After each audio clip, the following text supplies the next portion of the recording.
What is up, ladies and gentlemen? I am so excited you are here. We're gonna learn together. This is the Tarver Academy Summer Professional Development. We're gonna learn.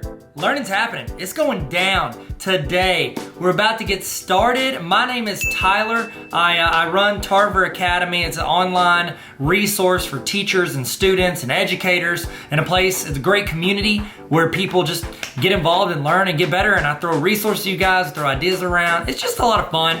Just a whole lot of fun, Tarver Academy. So if you need anything, I'm here. TarverAcademy.com has a ton of resources and things that you can go to check out. A little bit about me, just so you know, you don't think I'm just like, hey, here's a random YouTuber talking about, videos or whatever. My name's Tyler. I started out teaching high school math, and then I moved into a tech director / facilitator role. Then I was a principal of a school, 6th through 12th grade. 6th through 12th grade. Fun ages. That's good stuff, okay? Good stuff. Never any drama, 6th through 12th grade. No drama. And our school had waivers from the state, so we did a lot of online, we did a lot of blended, we did a lot of in-person learning, all the above. So we get to learn a lot, make some mistakes, do some stuff right, and try to learn from everything we did. Then after that, I went to central office, and I was director of curriculum instruction, and now I'm the dean of NLC College. And I'm so excited to be here, learning and growing with you guys. I'm also giving a little bit of time for people to jump in, get started, and we're about to go through some of the housekeeping stuff. We're gonna do a little check-in right now at the beginning, and then at the end of this video, at the end of this training, we're going to have a chance for you to get a certificate showing that you actually showed up and you did the learning, okay? I think that this training and the other trainings that you are gonna get the chance to be a part of this summer are gonna help you grow as an educator. And if you grow as an educator, all it does is help the students and the community that you live in. And so let's try our best to learn something, take something away from this that we can put in our repertoire and get better with. Okay, so the first thing I need you guys to do is I need us to check in, okay? And this check-in, what it does is it timestamps when you are here so that you might not need this later, but if your administrator or whoever comes back and they're like, how do I know you didn't just click to the end? This shows that you were here at the beginning. So you can scan the QR code that is on the screen if you have your cell phone. And on my phone with me, get your phone out. I'll use my wallet, Atlanta Braves wallet. Film that, you just hold your phone over that QR code that you see on the screen. You'll see something pop up at the top. Click that and it'll take you to where you can fill out that you were here. It's very short, very quick. I'm gonna give you a little bit of time to do that right now. Go ahead, scan the QR code, go to the website, check in, and when you do that, you will get an email. If you do not get an email immediately, this happened, I told you, I was a tech director for a long time, okay? I'd say a long time. I was a tech director long enough to know that if you don't get that email that you're filling out right now, it's because you typed your email address in wrong. That's exactly what happens. 19 times out of 19 and a half times, that's what happens. So go ahead and go to that. Remember, at the end of this session, there's gonna be another QR code that you're gonna scan that is going to give you the certification saying that you actually did the training. Both of these are time-stamped.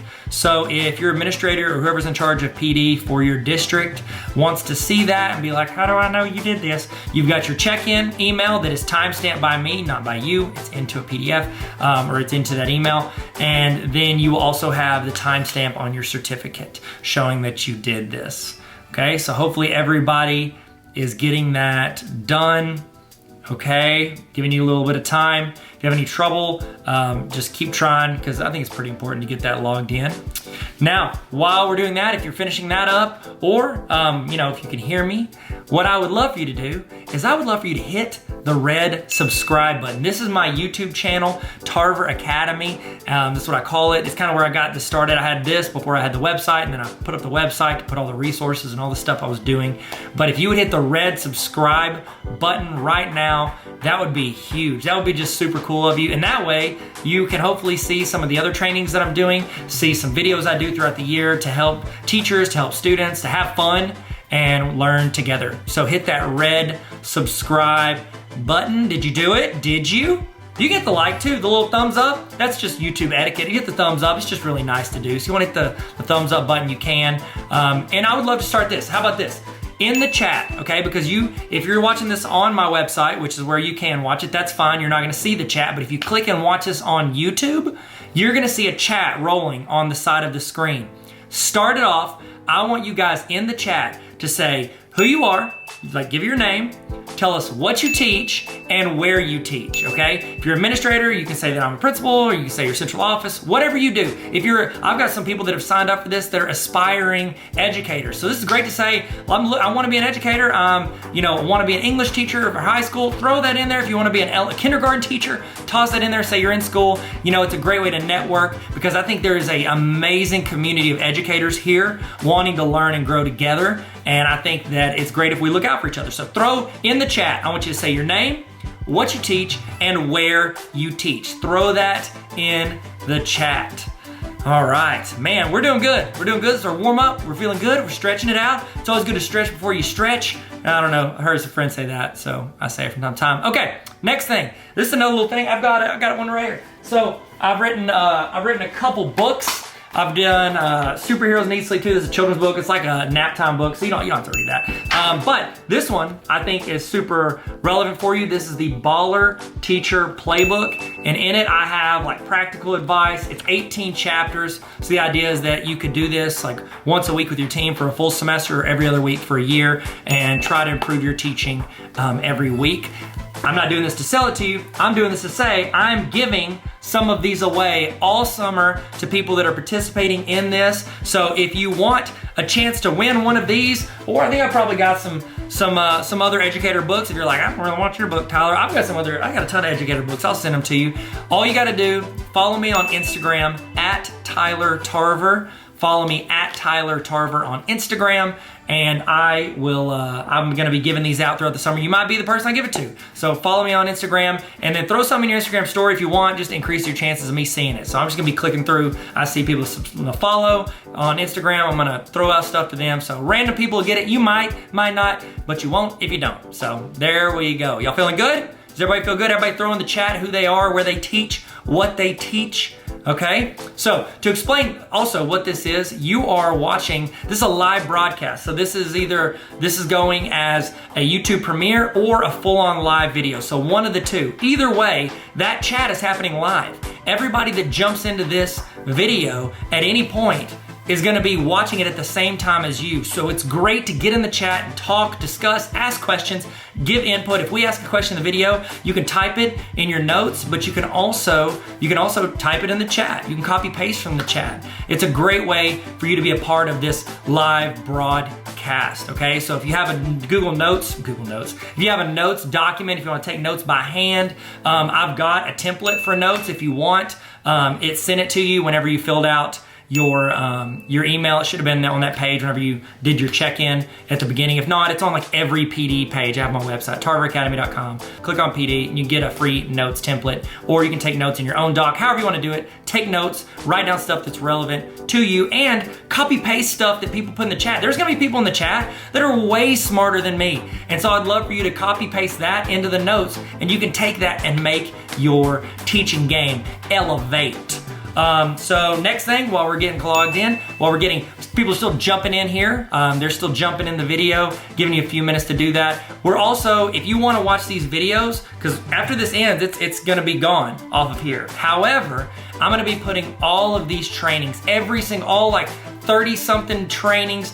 I think it's over like 120 hours worth of trainings. I'm putting all of that for people that join what I call the Tarver Academy Honor Roll. It's a small group of educators who are trying to get better every week, and I send out weekly emails during the school year to where you're getting templates, you're getting resources, back to school starter kits, you're getting templates for Google Forms, trainings, PDs, tons of stuff every single week delivered to your inbox, and also you have access to all of these trainings. That is available if you go to tarveracademy.com/honor roll if you want to. I think it's a great decision. I think it's a great decision. Nobody's in here. Who am I talking to? I'm not talking to anybody. Okay, y'all feel good? Y'all ready to start? Y'all feel good? This is a little warm up. We'll explain what's going on. Everybody feel good? 1 to 10. Put in the chat how you feel today. Or give me this, how about this? Give me an emoji of how you're feeling today. That'd be better, 1 to 10, or give me an emoji. I'd love to see it. Or just give me a word. You're like, I don't want to do an emoji. Give me a word. How you feeling today? And let's get rolling. Remember, input in the chat, take notes, learn, grow. Welcome to the best professional development that you're gonna do. Not guaranteed, but it's an opinion, but it's also true, but it might be biased, but it's gonna be a great summer. It's gonna be a great training. Hope you guys learn something. Hope this adds you value that you can then bring to your students and make your school, your community, yourself better in some way. Guys, we're about to get started. Y'all excited? Y'all ready? We're about to do this. Let's get ready to learn and have fun. Tarver Academy. Let's go. Let's go. Hit it. Let's go. What is up, ladies and gentlemen? I'm so excited you're joining me today for the Google Add-ons Roundup. Kind of what the idea for this is that we get the chance to actually go through and from kind of start to finish, start to start, I guess is the best way to say it. Probably a better way. If you know a better way, throw it in the chat. We're going to start with going to get the add-on and then installing it. And then what does it look like when we start using it? Ease of use, kind of walk through starting it. Most of these add-ons I've used before. Other ones were ones that were submitted, people that wanted to learn it. So honestly, a couple of these, you're going to get the chance to learn with me. And I'm going to talk through how I would use it in the classroom, how you could use it in the classroom, and ways it can make your life easier. One of the incredible things about Google is they don't rely on themselves and their own company to make their products better. Whenever people talk about like, oh, I like Microsoft Excel because it has more features than Google Sheets. Well, here's the deal. Google Sheets has way more features, but they're not all just located automatically in there. Sometimes you got to go grab an add-on and toss it into Google Sheets. And so of all of the add-ons I'm going to show you today, I wanted to go through some common ones that you may have heard of. Some of them, I honestly don't know if I'd call them add-ons. They're just like little things that are built into Google that we might not use as like a primary feature. I'm not going to do very many of those because I really want to focus on add-ons because that's the title of this this training. But I think they're important and they're not used a ton. And so I'm going to walk through those and let you get a glance at what those look like and how you can integrate those in your Google Workspace for Education apps. So that's the idea. How can these add-ons supplement what I'm already doing? And there's a way more add-ons that I'm going to be able to talk about today, but I'm going to talk about some of the main ones that were requested and then some ones that I use personally. Now, I'm going to go through as many as I can in our time frame, and they're all going to be fairly short. You know, I'm going to go through, kind of show you a little bit, and then I'm going to move on to the next one. However, at the very end, we're going to go in and we're going to do a more in-depth one. We're going to do a longer walkthrough, and that one's going to be Autocrat. I don't know if you've heard of Autocrat. I've talked about it all the time. I think it is a huge, it is by far the add-on I use that saves me the most time when I was an administrator, and I think it can help teachers as well. I've actually got a full 3-hour training on Autocrat, and so at the end, what I'm going to do is I'm going to show you essentially part 1 of that training. And so we'll go through how to create full-on creation mode. I would love, ideally, as we're doing all these add-ons, you have a window open and you're doing them as well. You're starting them, you're downloading them, you're using them. And then later, if you're like, you know what, after I get to the end of it, you're like, you know what, I'm not going to use this ever. That's okay. Just delete it. Like, you can take off add-ons.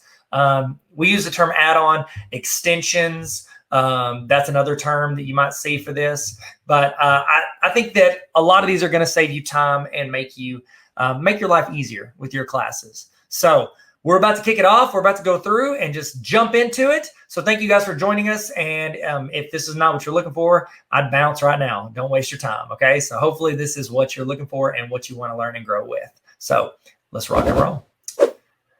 All right, ladies and gentlemen, the first add-on I want to look at is Grammarly. I think most of us have heard of Grammarly. It's very similar to like Turnitin. If you've used Turnitin.com, they have now transferred a lot of what they're doing in their operations into an add-on for Google Chrome. All of these add-ons are things that you are going to need Google Chrome to operate. So if you're trying to open it in Safari or Firefox or Internet Explorer, it's not going to work like it is with what we're doing. So it's just one way that Google can make you download their stuff, which honestly we would anyways because it's usually better. So let's look at Grammarly and see how we can apply that in our classroom. The overall description of Grammarly is that it's going to go in and it's going to check your paper. Now they've got a free version. Most every add-on in the world has a free version that you can get and use certain features of. And a lot of times that could be all you need. But then other times they want you to buy in to like a more in-depth version. Now, do we want to knock people for making money? No, that's how businesses work. If they didn't make money, they couldn't do the things they want to do. It's like I have 99% of everything I do is free and it's on the internet and you can use it as much as you want. And then I have something called the Tarver Academy Honor Roll where you get like even more access, help, tutorials, training, stuff provided all year. Like everybody has that. So as we go through this, I might say I'm frustrated this isn't a feature or whatever, I have to pay for it, but that's me. I shouldn't say that because every single company needs to make money or it can't exist to even offer the free versions. And most of what I'm going to show you today, it's all going to be the free versions of everything. I'm not going to do anything that's going to cost you money, but hopefully we can get a glance at what it would look like if you or your district or your building decided to invest in that add-on to see if it'll help you, teach better, save you time because time is money. Cash money. I don't know why I said that. There's a podcast I watch and they have a segment called Straight Cash Homie.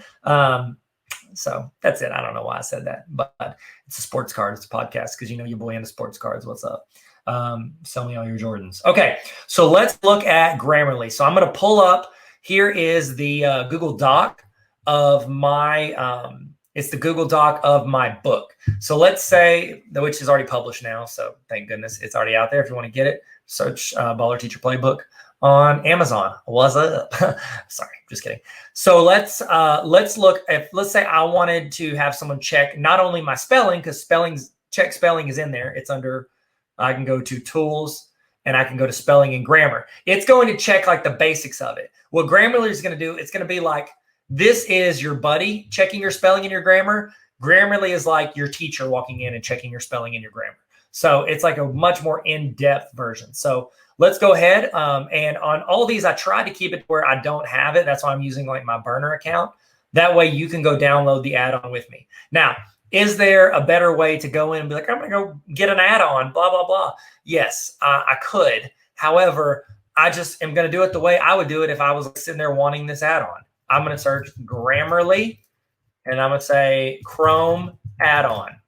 That's how I pretty much find any add-on, okay? It's not fancy, it's not official, but it's real, okay? I'm going to be real with y'all, okay? Then what you're doing is look, this is an ad. See where it says ad? So you got to be careful not to click on somebody trying to optimize on Grammarly's popularity, which this ad is paid for by Grammarly. I'm going there to find them, and they want to make sure that I get in there and find them. Now, once I get past the ads, that's what Google's going to recommend. Usually this first one that doesn't say ad is actually what you want. So we're going to go to chrome.google.com, and we're going to go directly to the Grammarly app. Now, if you wanted to go in and search the Chrome web store, you could just go to chrome.google.com and search the web store. And this is what it looks like. Okay, this is where you can get like an overview of kind of what you're wanting out of this product. So let's go ahead and honestly, this is the best way to see, like, is this an add-on I want? Does this meet the needs of what I'm wanting? So this add-on, it's going to fix your spelling and grammar, which is fantastic. It's going to clarify and tighten your sentences. I have one of my good friends. His name is Nathan King. You check him out on Instagram, Nate King. He actually edited my book, and apparently I do around 4 out of 5 sentences I write are run-on sentences. And he let me know that wears out your audience, like it exhausts your audience. And that's always my goal, is to exhaust my audience. What's up with content? Hashtag content. So this will tighten your sentences and cut out some of that fluff. If you're an English teacher, you can put that in the chat and be like, yeah, you need to tighten your sentences, bro. I've read what you've written. Sorry. So clarify and tighten your sentences. Then you can get the right tone you want. It allows you, it has like a scale on there where you can choose essentially how much personality you want to put into it. And you know me, still same old G. I've just been low key. I love personality. So throw it in there, but you may not. You may be wanting to teach a certain type of writing to your students. Then you want to enhance your fluency. I'm assuming that just enhances fluency.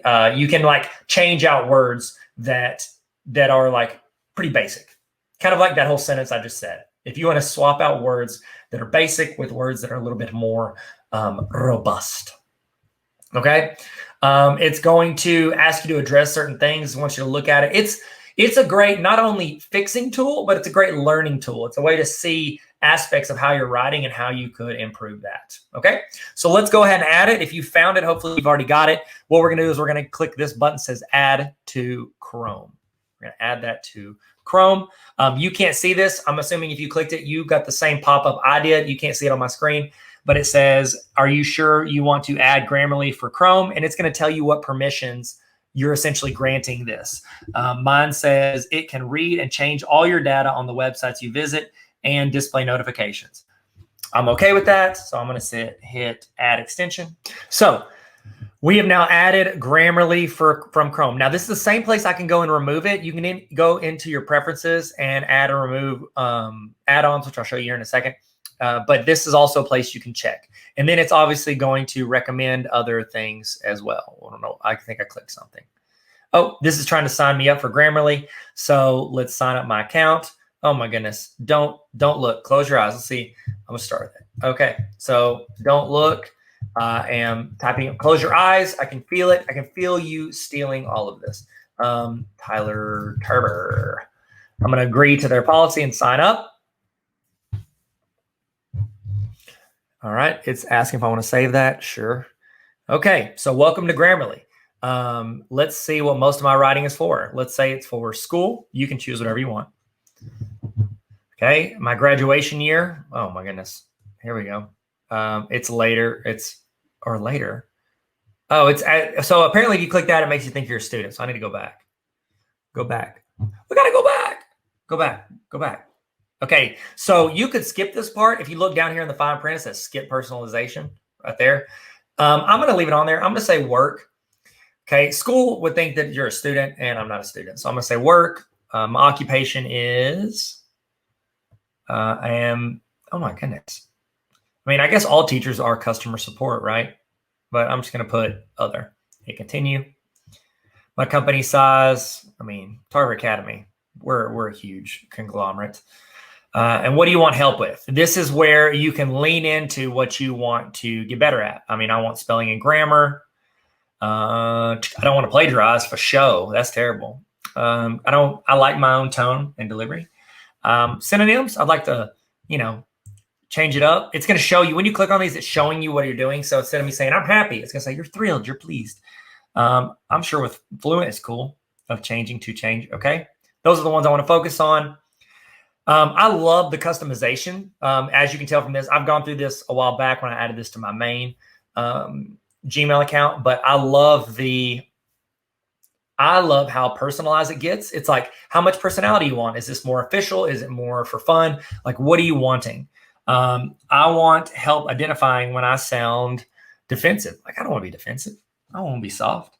Let's do forceful. I don't want to come off forceful and angry. So I want to be notified whenever I come off harsh. Okay. I'm cool with all these. I'm just going to let that flow. This is when I want to be notified. Okay. Now it's going to show me my options, whether I go with free or whether I go with the paid version. So free is going to give us spelling, grammar, and punctuation. That's the one we're going to go with, but I want to show you the other stuff as well. So let me do this real quick. I'm going to keep looking around my camera. I guess I could just do this little chicken nugget right here. Okay. So what I want to do is I want to focus on if I go with the premium, which looks like the premium is $12 a month, and that's if you purchase it for the full year.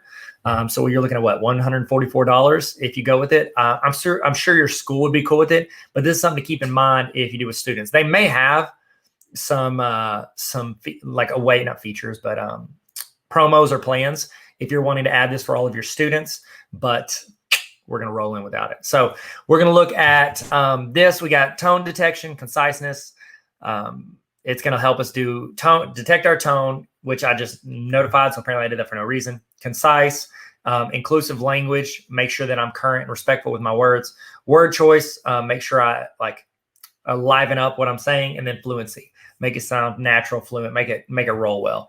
I don't want to level up right now. Level up. But if you wanted to, if those things look good to you and you're like, you know what, I write enough, or I'm like literally like, if I would, I know I've written a few books, whatever, what's up? This is not a peace sign. This is I've written a few books, but that's not something I'm doing right now. But when I'm writing a book, this would be super helpful for me. Or if you're writing a lot of papers, honestly, I probably need to download this when I work on my dissertation. I'm pretty sure they encourage it, but you know, whatever. I'm not working on a dissertation. I'm training you guys. So we'll get to the dissertation after this is over. So I went with the free one. If any of that looked good, you could obviously talk to your district about doing that. It's going to give me a quick tour of this. So editing made easy. It's going to give me detailed feedback. I love, can I just say this right off the bat, using Grammarly, I like how clean their usage is. So many of these companies, they don't look modern in how they do this. They look like education from like 1987. And I love how this is doing it. It's going into vocabulary. I get it. It's setting my goals. I can know my audience. I can come off a certain way, approachable or an expert, whatever. It can do all that. Okay. So this is showing me just a little bit about it. It's going to show me my overall score for my paper. Cool. I love being judged by add-ons. Okay. So let's take a gander. Take a little gander at this, and we're going to roll in with Grammarly. So a lot of times when you add an add-on, you got to go in with the refresh action. You got to refresh that mug if you want to go in and edit it.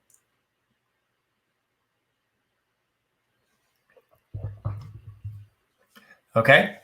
So where do my add-ons go? Where do I access my add-ons? In the upper right-hand corner, I can't zoom in on it, but in this upper right-hand corner, you can see here are some of your more like, I use these add-ons more often. It's the ones that Google puts there, but this little puzzle piece in the upper right-hand corner, anytime you see a puzzle piece here, or there's one in Google Forms, whenever you're in Google Forms, that is where you can access all of your add-ons. You'll be able to click that. If you want to click that now, you can see, and then you'll see the little thumbtack. When you click on that, it looks like a little pin.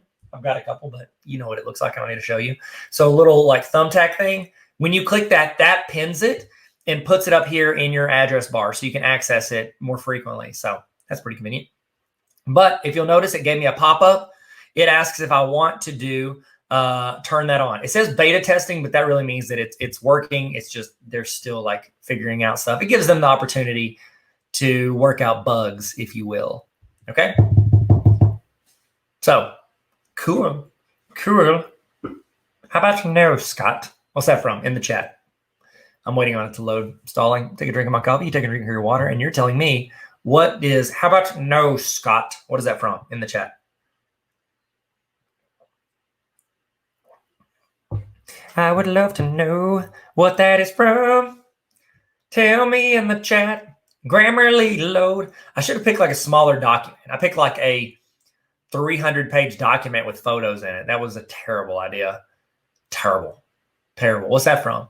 Who says that? Terrible. The answer to the first one, by the way, it's from Austin Powers. How about no, Scott?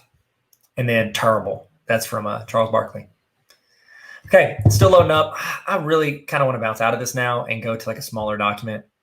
Let's do it. I don't want to sit here and make you watch me load that up. So that's something to keep in mind too. When you got a larger doc and you're running a live video, it doesn't load as fast as you want. So let's find a Google Doc with some stuff in it. Oh, here's one. Here's a copy paste, something I did recently. Alexander Hamilton. So we're going to click on this. And then we're going to use Grammarly to check it out.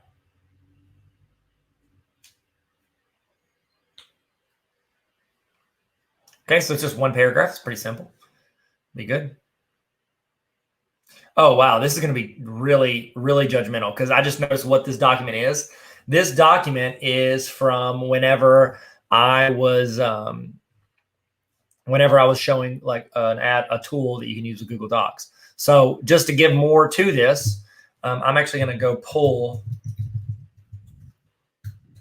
some actual. I know I wrote Hamilton. That's not it. I'm going to go pull some information from Wikipedia. That'll give us the chance to see if Grammarly is going to recognize I plagiarized this.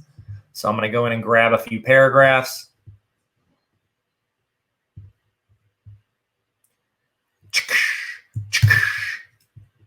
Okay. All right. Pasted. Okay, so we have what I wrote, and then we have the stuff I pasted from Wikipedia. Okay, so if you look in the bottom right-hand corner, you can see where it's trying to tell me to go take a tour. This little red dot right here, that is where Grammarly is going to show me issues that I have with my writing. So I'm going to click on this. There are 11 issues that they found. Okay, so apparently it's pulling the free issues, and then it's showing me that there's actually 19 issues that I could see if I had premium suggestions. Change the article, add a comma. So it's giving me all these things that I could add or change. Here's a way I can be more concise. I can change the spelling because I wrote a Spanish word, bien. Okay, excellent. So here's what I'm going to do. Let's start with, so I've got my document. I'm going to go to my add-ons and I'm going to select Grammarly for Chrome. I want to turn it on. That is going to give, you can't see that option. If you go up into the upper right, you click on the add-on, the puzzle piece, and then you click on the Grammarly logo. It's like a green logo with like a reload. That's what you're looking for. All right, so it's going to show your settings of what you want it to do. And I'm going to turn all those on.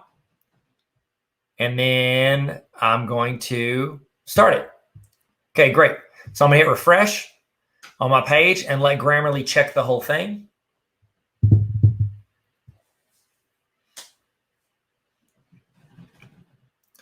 Now, in the chat, are you like, is this something you would want? Again, I don't work for Grammarly, so you can be honest.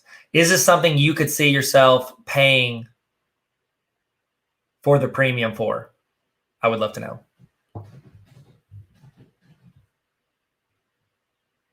Okay. So when I hit refresh, Grammarly is automatically going to run. You can see it red. It's running right now. It's finding my mistakes. It's still loading it up.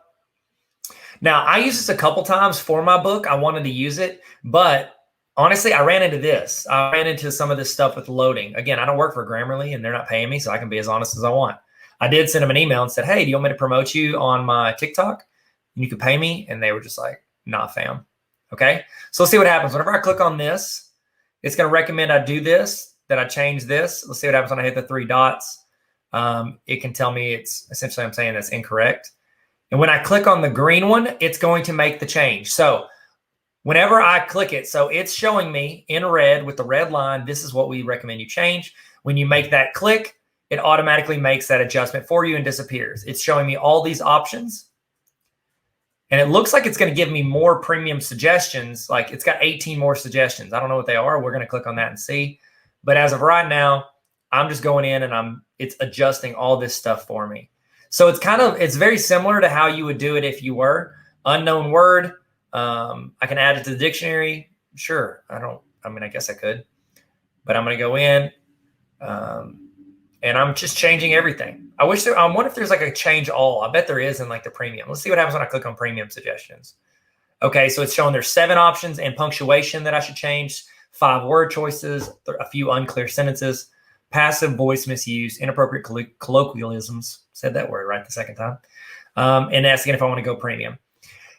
Don't get frustrated. Remember, they have to make money or they can't offer the free stuff. So you could offer this free one to your students, but honestly, it looks like a lot of what they're doing in the free service is stuff that I could get under here, under tools and spelling and grammar. Okay, that might be why. And it's doing this and it says the document looks good, but apparently it's saying bien is, I guess it is a word, but it's not a word in the language I'm trying to write this. So there's a quick look at Grammarly. In the chat, is this something you could see yourself using? Can you see it helpful for your students? I would love to know in the chat. And then we're going to kick to a little transition. And then we are going to go to the next add-on, which is Google Keep. We're going to look at Google Keep here in a second. Okay. See you guys in a minute.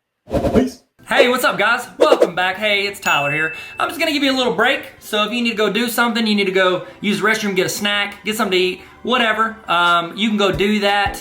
I was gonna chat with you about some stuff, give you some time to do that and check in, maybe say hi. If you want in the chat, let's do a little check-in. In the chat, how you feeling? Toss in your emoji of how you're feeling right now. Let's do a little emoji checkup, if you will.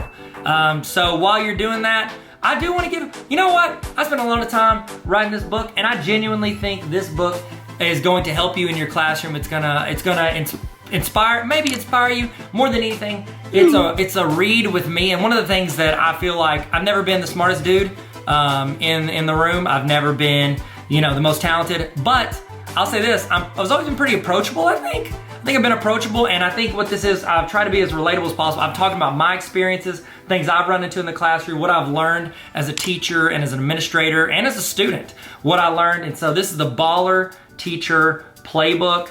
If you're interested in checking this out, I recommend, of course I recommend, it's my book. It's not the best book on education, but I think it's good enough to help you in some way. It's got a lot of practical experience in it. I've got quotes. That's a do you boo-boo. I could have picked a better chapter. Here's one thing, I want to show you one thing that I did at the end of each chapter, because I know teachers, okay? I've put in practical application, I put in reflection, because we know reflection is important, even though we never have time to do it, but it's got spots for you to write that in, so this is something you can work on by yourself or with your team. But here's the part that I did, and this is legit just for teachers. I don't know if you can see that. I put in, at the end of each chapter, I have a section called TLDR. That's internet talk for too long, didn't read. So what that means is, let's say you've got a team meeting, okay? Because there's 18 chapters in here. That means you and your team, or you and your building, you can go through a chapter once a week. You meet on your planning period, spend 10 minutes talking about what you did, what you tried, what worked, what didn't work, stuff to help improve your class and improve your students. Every week you can do that. Have you ever done this? In the chat, be honest, you ready? Have you ever had a team meeting where you're supposed to read something and you're walking over to the meeting and you're like, oh no, I forgot to read the thing I'm supposed to read that we're gonna discuss for like 15 minutes. So you just try to chill and hopefully don't get called on or get called out for not reading it. At the end of each chapter, I have a section called TLDR, where in 2 to 5 bullet points, I summarize the chapter. So you could be walking to the meeting, you could read these 3 or 4 bullet points and be able to have a conversation about the entire chapter. There's stories in here, there's practical experience, there's ways that I messed up, ways that I failed, and then ways that I feel like I succeeded, and I'm just talking through what I learned from both of those. And I would love for you to learn and grow with me. So if you want to check out that book, it's on Amazon. I'll have a link on the screen if you want to get it. Link is in my bio. I link links everywhere to it. So Baller Teacher Playbook. I think it can help you in your classroom. Okay, we're about to get started. Kick back into it. Hopefully you're ready to roll, ready to go. And let's jump back in. Let's jump back in like Michael Phelps, okay? Well, does that work? Does that work? I mean, he jumps into the pool. That's what I was going for. I need to know more like high diver. High divers would have been better. I'll tell you this, we're gonna stick the landing like Carrie Strug. Y'all remember her? Carrie Strug, remember the Olympics? Georgia Olympics? Atlanta Olympics? Remember that? It's okay. It's a very narrow reference. All right, let's get started. Let's kick it off. Let's jump back in. Get your notes out. Get your screens pulled up. Get your coffee ready. Get your ice water, your sweet tea. If you're from Arkansas like me, you know you like that sweet tea. And we're about to kick it off. Here we go. Let's get back in it. Let's get back in it. I'll see you guys. Welcome back, ladies and gentlemen. Tyler here, and I'm going to show you how to use Google Keep. Okay, so you might be saying, well, Tyler, Google Keep isn't an add-on.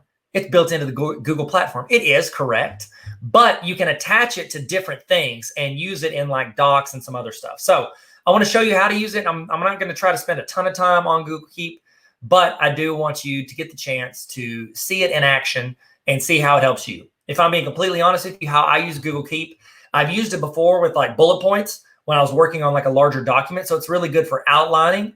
It's like a notes. It's like a side notes. If you use a Mac, they have something called stickies. They're like Post-it notes. That's what Google Keep in my brain I envision as. You can do it as a checklist. I know Google has their own tasks to do thing, but I think it's a great checklist as well for doing anything with Google. I'll tell you honestly though, how I use it the most frequently. I use it for grocery shopping. You can have a Google Keep titled groceries or what you need to get at the store. Next time at Walmart, tag if you're from Arkansas, what's up? If you're in Arkansas, say, hey, what's up?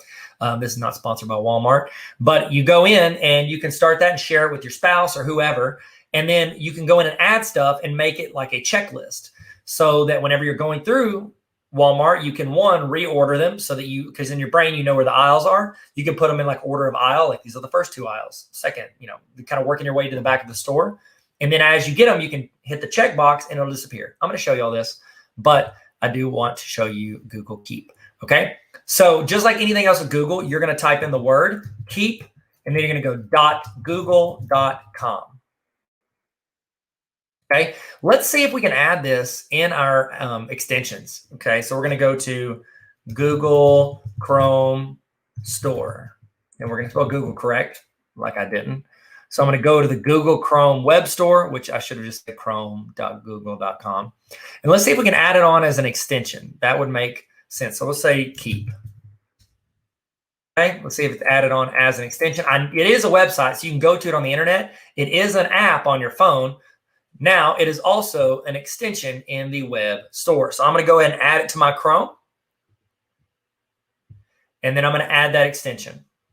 So it falls into Google Add-ons Roundup. So I'm okay with telling you to do this. Okay, so there it is. It's added. It looks like a little light bulb is what it looks like. So all I got to do to use that is I got to click on that. Let's see. Go to keep. Okay. All right. So I can pin that. Excellent. And then I'm going to turn it on. Let's say it's still faded. It goes like a faded gray if you don't use it. So I'm going to manage my extensions.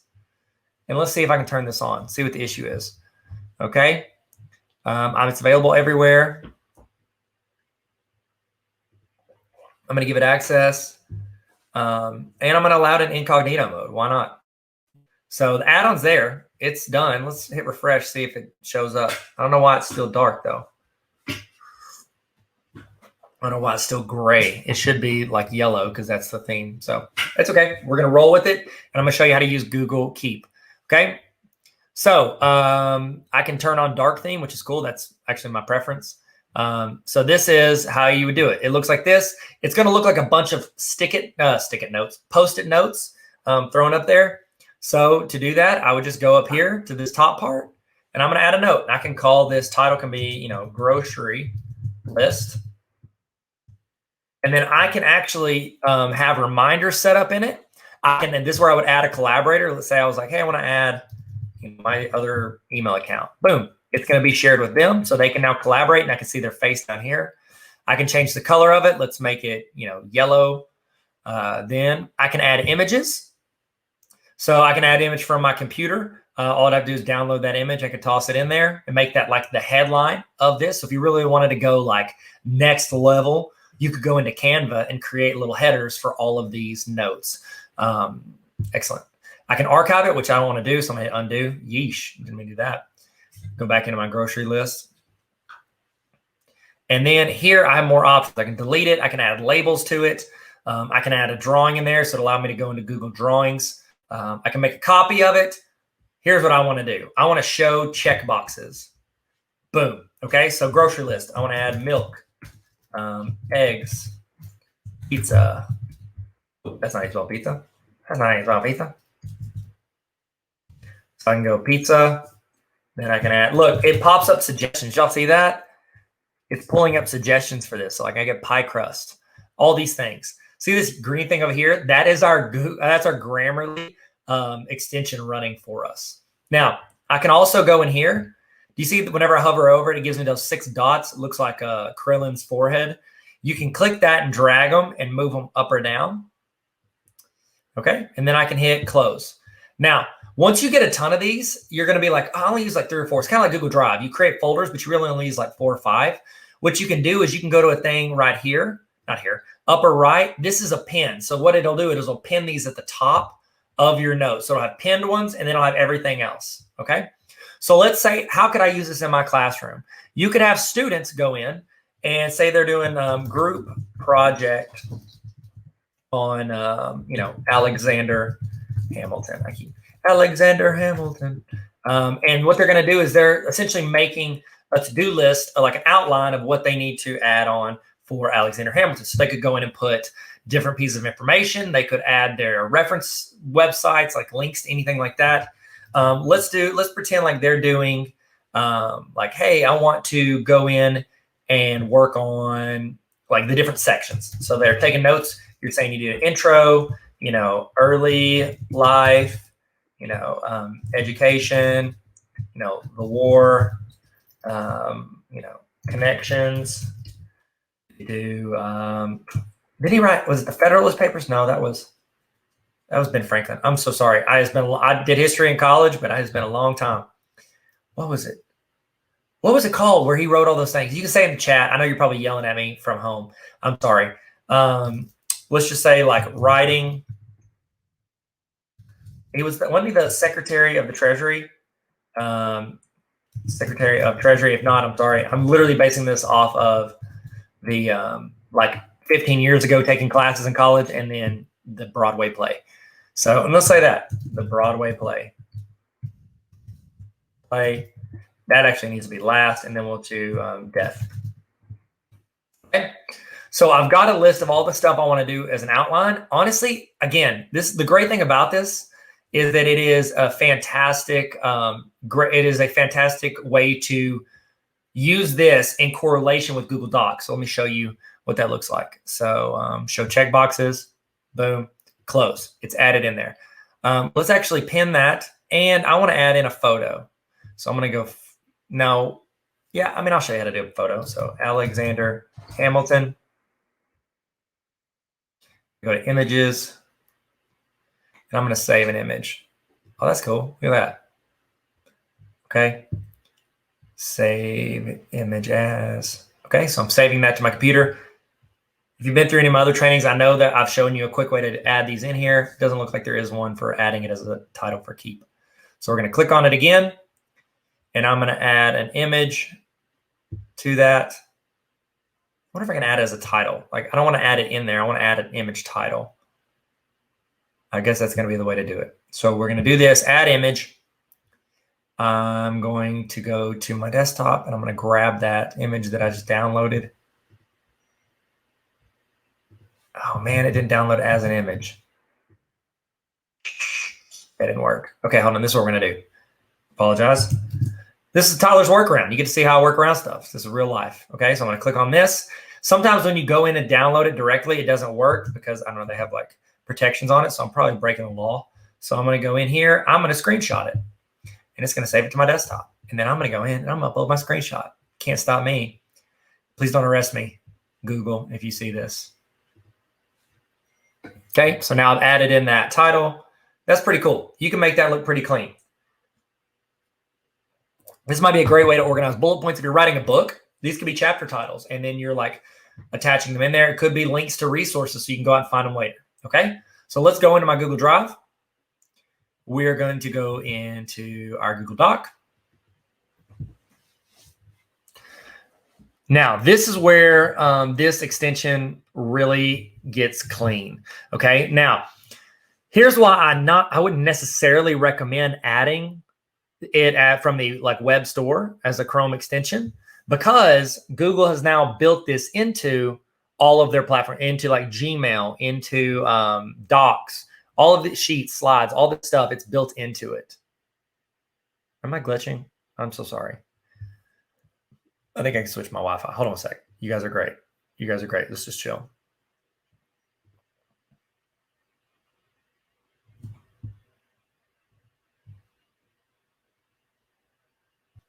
Okay. I think this is better. Nope. I think this is worse. Let's go in and switch it again. I'm sorry. Let's switch it here. All right. I hope I'm still with you. If not, we had a good run. Okay.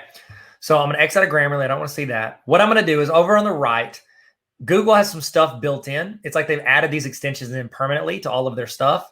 They've got calendar. You can click this and you can see your one day, like your day's assignments. You can hit this. It's like your to-do list, your tasks in Google. So you can see all of that. And then you can click this. This is our keep. So what it does is it attaches this directly into this. Okay. So I can go in and I can add this directly to the document. Watch what happens. Boom. And it's going to throw what I had in keep into the document. Look at this. It threw in the header, the picture. It threw in all this and made those checkboxes into bullet points. So this can now be my table of contents if I wanted to. I could be like, you know what? This is a table of contents action. And I could say, nope, I don't want to do that, because you want to do the headers first and then you want to build the table of contents. Okay. Or I could have this up while I'm working and I'm like, okay, section 1, this is, intro to Alexander Hamilton. I'll turn that into a header, which you should definitely do. Make that heading 1. And then I can go into intro and check it off. And what it does is, do you notice that whenever I click that, it disappeared? It's a good way to make sure you checkbox all the things. So like if you make a rubric for students, it might be super helpful to teach them how to like, hey, here's all the things you need to do to be successful on this document. They could hit that, you could share that keep with them, and they could see a list of all of the things that they need to do to handle and make 100 on that assignment. So that's the gist of it. And I've got my grocery list down here in case I need it. So there you go, hit done, and it shrinks it back up, or I can click on it and it expands it. I can see all my completed items here. And I think it's a pretty fantastic add-on that I would highly recommend you use. So thank you guys for joining for Google Keep. I'm gonna give you a break, and then we're gonna roll into the next Google add-on. There we go. All right, ladies and gentlemen, welcome back. We are about to look at Screencastify. Screencastify. What is Screencastify? If you haven't heard of it already, I think most of us did as we've been teaching, either virtual or hybrid. It is a fantastic tool to be able to record your screen, either just the screen, just you, or you and your screen, which is great. And then you can take that and put it on YouTube, Google Classroom, download it to your computer. It has a ton of features of what to do with that video afterwards. And I love that. I love how it's connected. Now, in the chat, I would love to know, are you on Team Screencastify? Are you on Team Loom? Or are you on Team Canva when it comes to video and recording your screen? You can do it on all of the above. If you're like, I didn't know I could do that on Canva. It's a little bit more clunky because they're like building it in there. So it's like you pre-record it, but they're adding the feature in. So that's super cool. Canva's getting in the game, and I would be talking about them here, but I'm doing a 3-hour session on Canva. So I'm not going to talk about them again because I talk about them like I work for them, and I don't work for them. Now, with this, I'm going to go over Screencastify. It's the one I've used a few times. Honestly, if you've ever seen all like those hundreds of Google training videos I've got where it's got my screen, I did that with my Mac, and I just used QuickTime. Now, a lot of you guys might not have Macs, or let's say you have Chromebooks. Like say you have students have Chromebooks. Here's what I recommend. Have them all use Screencastify. And with Screencastify, when you're sitting there teaching and a student's like, oh, I hit a problem, I need to troubleshoot. Be like, okay, let's figure it out. If you know, great. If not, have your students try to figure out how to solve that problem, and then have them do a Screencastify where they explain troubleshooting that in like 2 or 3 minutes, and then let them make the video, put it on YouTube or Classroom, and then link it into your Google Classroom, your LMS. Allow students to make your tutorials and troubleshooting and short videos with Screencastify, and then let them be the resource for your class that year and for years to come. That's just a tip, okay? So let's see, if you want to get Screencastify, if you don't have it already, I just search Screencastify, extension. Remember, add-on and extension are pretty synonymous. Look, there's people trying to sell us stuff. We just want to go to the first one that's not an ad. And then you can add this extension to your Chrome. Now, I've already got it added to my Chrome. And if we have not lagged out because of internet connection yet, we definitely will. When I try to record video, stream video while I'm streaming video. That's live, okay? So download Screencastify. It looks like a Native American like arrowhead a little bit. It's got like an arrow pointing this way, and it's got a camera inside of the arrow. But in my head, all I see is an arrowhead, which is cool. I used to look for those when I was a kid, walk around the woods. So Screencastify. It is a productivity tool. You can go in, record your desktop or a browser. You can record just your face, or you can do both, which I think both is the way to go. From all the research I'm doing on my dissertation, I'm focusing on how to engage learners with online educational videos. And so there you go. There you go. There you go. So we've already got ours. So we're going to go in, and let's say I wanted to do a tutorial on how to do voice typing in Google Docs. Let's do that. Okay. So I'm going to go in. I'm going to have my doc ready because I don't want to load while I'm doing it. That's instructional video 101. Don't make people load, which I know you've had to load on me a little bit. I'm sorry about that. That's on me. That's on me. Okay. So I'm going to select all this text. I'm going to delete it. So I'm ready to go. So the people don't have to wait through this because people don't like waiting. Time is money. Cash Money Records. Okay. All right, cool. So I'm ready to go. And what I'm going to do is I'm going to use Screencastify up here. So when you add the add-on, remember, when you add an extension or an add-on, it's going to be the upper right-hand corner. We're looking for that arrow with the camera inside of it. I'm going to click on that. Now, I don't know how much of my screen it's going to show you. Okay, so it's not showing you my pop-up. I apologize, but that's just the way this StreamYard works. Now, what it's doing, here's the deal. I'm going to tell you the difference between the free version and the upgrade. A lot of districts have paid for this, I've seen. And you could, it's not very expensive. So what the problem with, the limitation with the free one is that you have a 5-minute maximum recording time. Correct me if I'm wrong in the chat. Loom, it's similar to Screencastify. Is there a 5-minute limit? I've heard there's a 15-minute limit, but I may be wrong for the free version.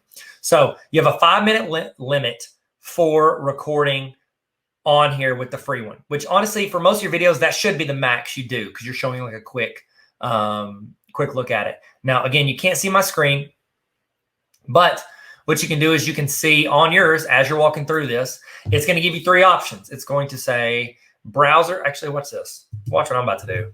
I'm going to screenshot this, and then I'm going to import it into my doc. Man, have you ever done a workaround that you're like, wow, that's pretty clean? Yeah, check this out. Just wait on my screenshot to pop up.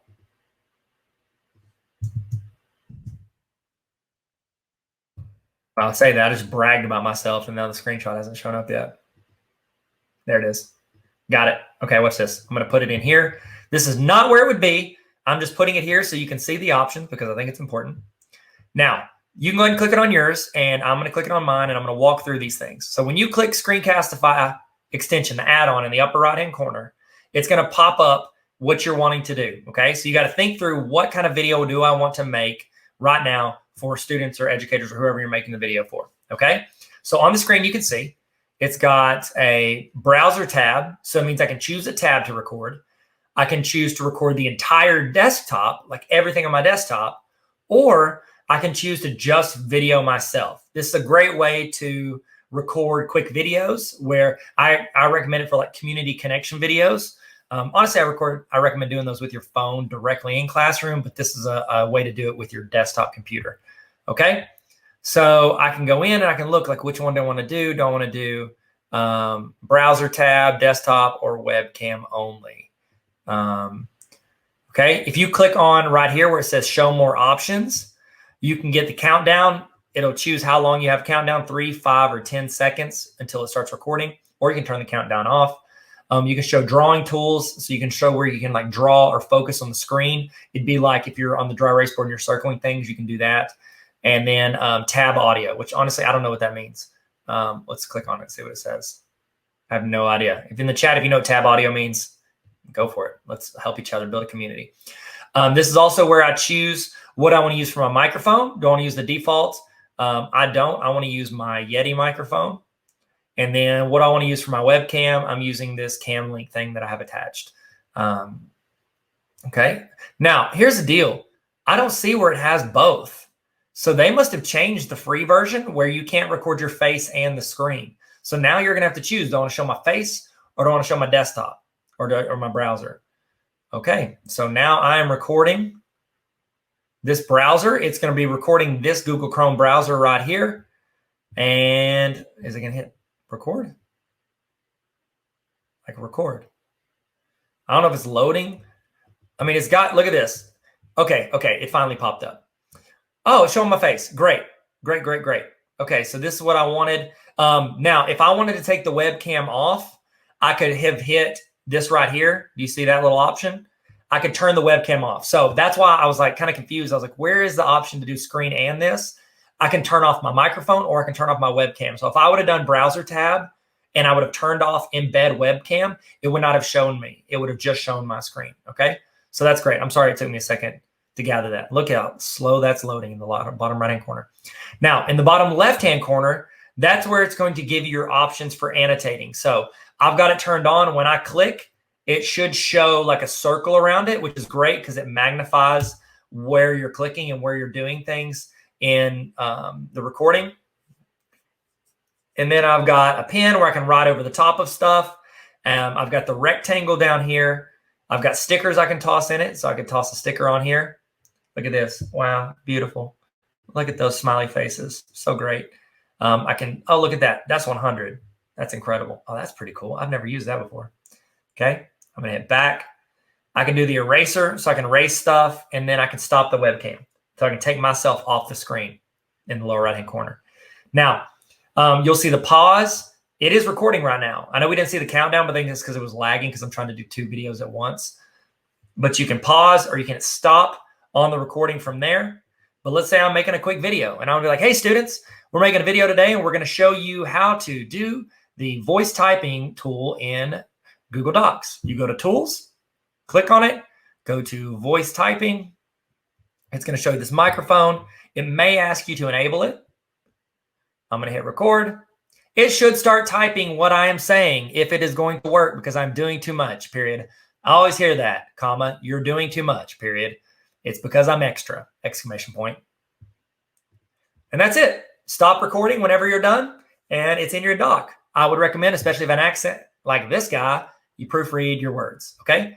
We're gonna go in and we're gonna stop this. So I'm gonna hit this stop button, ending recording. Pause it if you wanna like wait on something to load and then you wanna hit resume.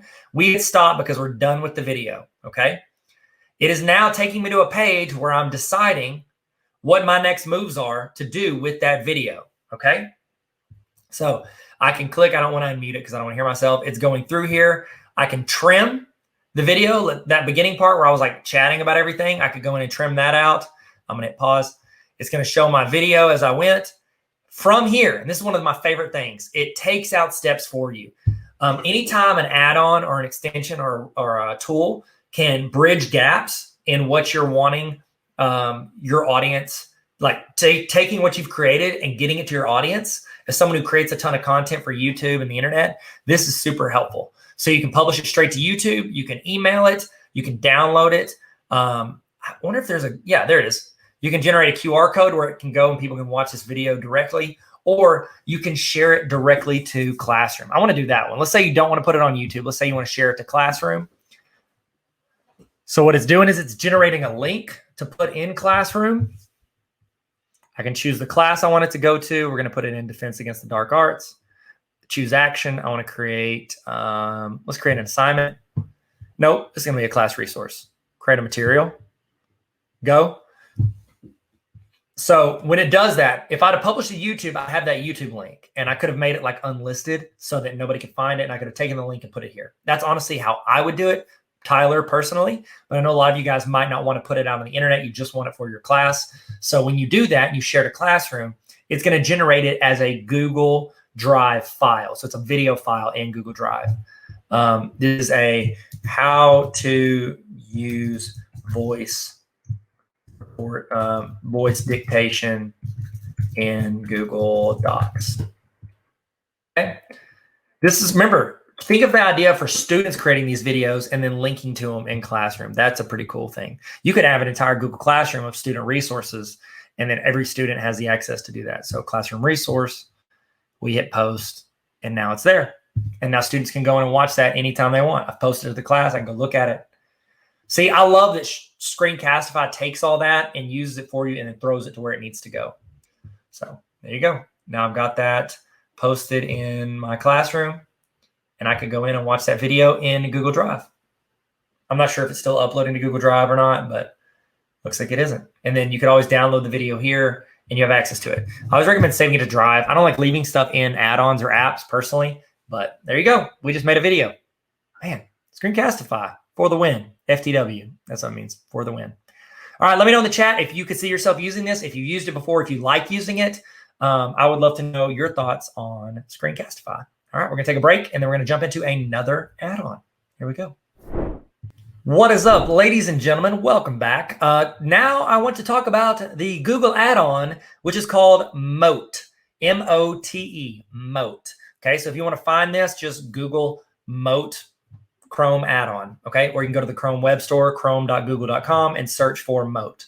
What Mote is it allows you to leave audio feedback on assignment. I love this. I'll be honest, like I had the iPhone Pro Max, which is like the super big phone. I didn't like it because I don't need all that screen. I have an iPad. I can use that if I need a screen. What I like is for it to be smaller and more convenient to carry. Now, here's why I was able to switch to that. I don't type a ton anymore. I'll literally use Siri and either do a voice message. I'll do hit the voice dictation where it writes out what I'm saying. I don't like going in and typing. It takes too long. We can talk so much faster. And plus, I think it adds a personalized tool. So Instagram, do you go follow me at Tyler Tarver? What's up? Follow me on Instagram. Whenever I get a message in there and somebody asks me something or saying something in my messages on Instagram, I'll get a lot of those, not a ton, but I'll get enough to where it's time consuming to go in and answer them.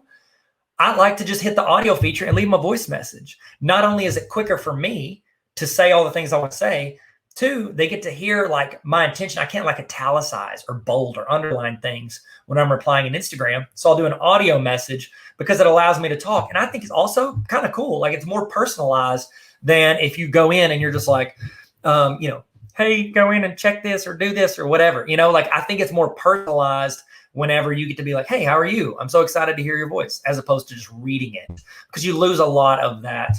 The not the body language because it's audio, but the content. No, what's the term? In the chat? What am I trying to think of? A lot of the emotion. Is that the word I'm looking for? A lot, not content, not context. Context, maybe? No, I don't know. There's a word. It's right there. I can't think of it. If you say it in the chat, you win. Okay, 100 points to Gryffindor. So here we go. We're gonna add this to our Chrome, and then we're gonna play with it. Now, it's been a long time since I've used Moat. I saw it on TikTok a year ago, and I tried it. I want to add it to my Chrome. And so I'm going to add that extension, and we are going to see what that would look like when we're grading assignments. Okay? All right. I'm going to drink a cup of coffee. There's a version of Moat for everyone, but please tell us, am I over 18? Yes. Okay. I'm going to sign into Moat. Looks like you had to give them access, which makes sense. Most add-ons want access because then that's how they do things. Okay, I'm using it for education. What subject do I teach? Let's say I teach, I don't know. I used to teach math, we'll say that. What grades? I used to teach 9, 12. Now I'm in higher ed and also teach teachers. Name of my school. I'll do my fake school, Tarver Academy. Done. By the way, if they ever change the law, I'm not saying they should, I'm just saying if they do, and they give money and it goes to the student, I'll start a real school, Tarver Academy. You guys can all be teachers there. We'll pay you on commission. You'll get a base salary, and then depending on how many students you have, you'll get commission for each student. I think that's a fair way to do education, but it's hard to make that change in public because, it's a lot of work. Okay, so new user, take 30 seconds to learn how to use Moat to bring your voice to feedback in docs, comments in classroom, instructions and slides, emails via Gmail, and any web page using Notepad. Okay, so we're going to try some of this out. I'll be honest, I haven't used this before, and so I kind of like these little quick things. Because here's the deal: how have you ever downloaded a program or used a program and it had features that were super easy to get to and super convenient, but you just didn't do it because you didn't know they existed? I always think it's helpful to bounce through some of these things so that you can see what the capabilities are, so you can go back and figure it out later. Okay. So let's leave your first mode. Let's do this. I'm going to do the walkthrough because I don't want to mess it up when I'm showing you guys. So it's making a copy of the document. So I'm going to make a copy. This is pretty cool. I like how they do this. I'm a big fan of making resources that are easy to walk through for teachers. And so I like how this is doing it. It looks like one of mine. Okay. So if you're doing this with me, if you're creating a Moat with me, then we roll with it. Okay. Welcome to Moat. Create your first Moat in 5 easy steps. Highlight some text. Try highlighting this. So we're going to highlight this. Open a comment. So we're going to do that. Look at Grammarly trying to insert itself in the conversation. So I'm going to add a comment. Okay. Tap the Moat button and say, hello world, this is my first Moat. Okay. So I don't see the Moat button on here. I see the Grammarly button. Can I turn Grammarly off? It's getting on my nerves a little bit. I'm sorry, I just promoted it. Remove from Chrome. That's removed it. Removed. Oh, I saw the Moat button. Did y'all see it? I just didn't let it load. I thought Grammarly might be covering it up. Okay, so here's where I can go in and I can add a comment. Let's say I want to add my friend Leanne Pinkerton, who is great. Oh, so if I start typing something, it takes away the Moat option altogether. Okay, that's good to know. So we're going to delete that. So Moat came back. Good to know. Thank you. Okay, So I'm going to click to record or hold. So I'm just going to click it. I'm not going to hold it. Welcome to Moat. Okay. Got it.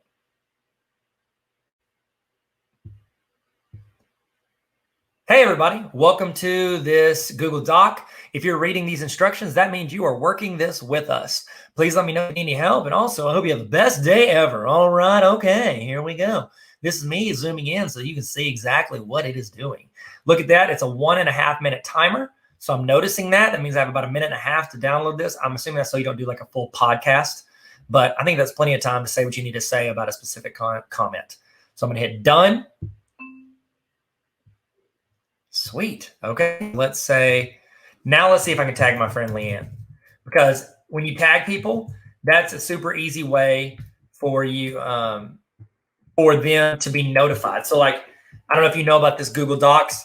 It's in Doc Sheets and Slides. When you add a comment, if you hit the @ symbol, like you're tagging them on Instagram, what it's going to do is it's going to email them and letting them know that you want them to look at this. Just put those notes in for students, then there's a good chance they might not go back and look at them. But if you're reviewing what they're working on, you can do that audio Moat.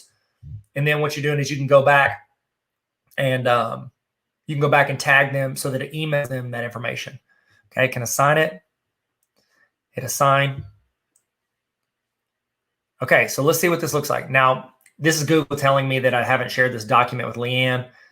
Cool, I'll share it with her. She can now comment. Okay, sweet. So let's see what it looks like. From what I'm seeing on there, okay, where's the comment? Like, give me the comment. Give me the loot. My comment like disappeared. That's weird.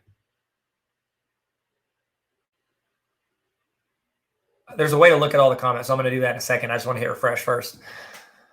So what it looked like it did was when I recorded that audio, it essentially made a link. So it'd be almost like I did with Screencastify, or if I'm making a YouTube unlisted video, it gives me a link to that information. It looks like that's what it's doing with Moat. I would assume that you're hosting it on their website and it's doing that. So I think my comment disappeared. I don't know why it disappeared. I'm going to click in the upper right. This is the comment section. I can click this and see any comments. It's not marked as done, so I don't know why it disappeared. That's weird. Okay, we're going to try it again here in a sec, but I want to look and see what this looks like. When I click the link,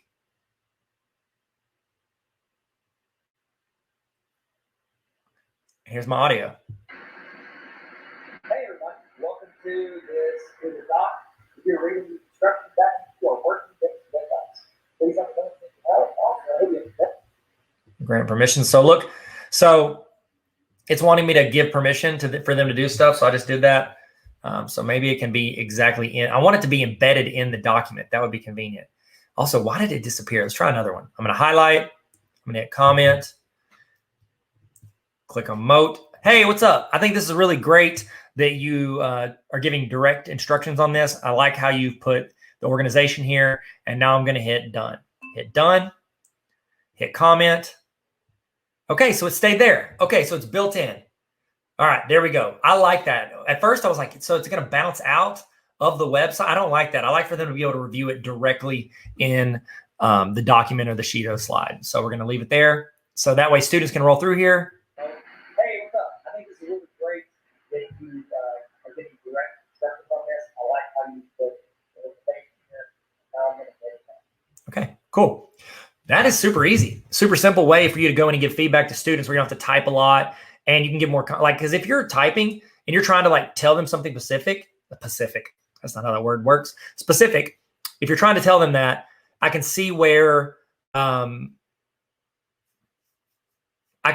would have to type a lot for them to understand fully what you're saying. Here, you could say a lot and give a lot of direct instruction without having to type it out and use up that time. This is a huge time saver for teachers. I really like this. I would give this 2 thumbs up on Moat. I think that's excellent. The only thing I don't know is why it disappeared from the sidebar whenever I tagged Leanne. I would love to know that. I don't know why I did that, but there we go. One thing I would want to know, I would probably try this with a student before you like gave it to your whole class. I would want to know if they have to download the Moat extension to be able to listen to it. That would be interesting. That would be interesting. I could do it right here, but you're not gonna be able to see it, and I don't want to make you like sit there and hear me narrate for like 3 minutes. But that would be something I would try. Either way, it's worth them downloading it and putting it on there. So Moat, I think it's a win. I think it's a win. I definitely recommend it. So that's going into my my tool bag. I'm definitely going to use that in the future. All right, sweet. Let's take another break, and then we're going to roll into our next add-on. Thank you, guys. What is up, ladies and gentlemen? Welcome back. I want to show you a Google add-on that might be helpful for you. It is a timer on Google Forms. Okay, so I made a TikTok on this about 6 months ago. I found it, tried it. It was awesome, worked great. Now, here's the thing. The other day, I was doing a PD at a school, and they asked for, is there a way to do timer? I was like, sure. I went to search. The one that I had linked from 6 months ago was gone. I don't know if it like disappeared or they quit using it, whatever. But I tried another one and it seemed to work fine. What we're going to do is we're going to go in and we're going to find the most popular current Google Forms timer and see how we can attach that in Google Forms so that when you assign a test or a quiz to students, there can be a timer at the top that counts down and they know they have 10 minutes to take it or 5 minutes or whatever. So in the chat, how could you use a Google Forms countdown timer for students in your classroom? So throw that into the chat, okay? So to find one, I'm gonna say Google Forms timer add-on. Google Form timer add-on. Okay, so form timer. This is not an ad, so it looks like it's the most popular. Okay. Now, I can choose to add this for my entire domain because I have access to Tarver Academy. What's up? Hit subscribe on the red subscribe button. We're going to go here, and we're going to go individual install. Continue. I'm going to click on my name. You can't see it, but it's asking for permissions. I'm saying yes. If you're following along, if you're creating this at home, cool. And we're going to go through the whole process of setting it up. We're going to hit done. Excellent. So let's go in and find a Google form. So I'm going to open up this Google form. Now, if you already had a form open and then you went and downloaded this add-on, you're probably going to need to hit refresh. So refresh the page so that that add-on shows up so that you can make add this to your test or quiz. Okay. So to get to your add-ons in Google Forms, you go up to the puzzle piece in the upper right-hand corner. It's going to show me a few of my add-ons. I want to go to form timer. So I'm going to click on that. It's going to ask if I want to configure. I'm going to say, sure, why not? Sweep me off my feet. Okay. In the bottom right-hand corner, it's going to pop up.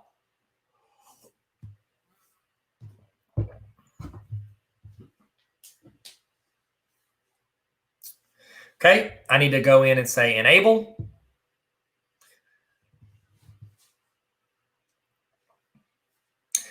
Don't be an enabler. Well, we're enabling this. You are all set. Click the link shown on the screen to manage your forms and tests. Okay. Okay, well, show me where that is. I don't know what it's saying. Okay. Let's see. I'm trying to see where this add-on just went. There's Moat. That's pretty cool.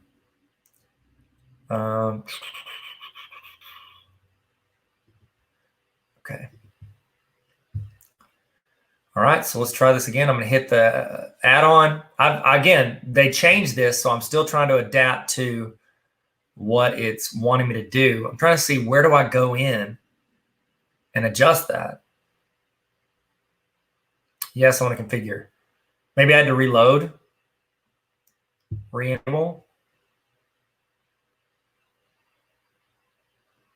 If you guys are seeing something I'm not, let me know.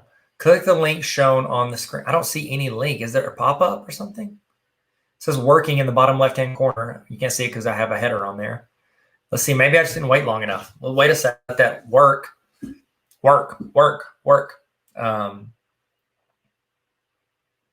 Adding it in the chat while we're waiting. So this is a debate, and I would love your honest thoughts on it. Whenever I posted that TikTok on creating these timers for students, a lot of people talked about how that gives their students anxiety or stresses them out. And I totally get that. I've seen that.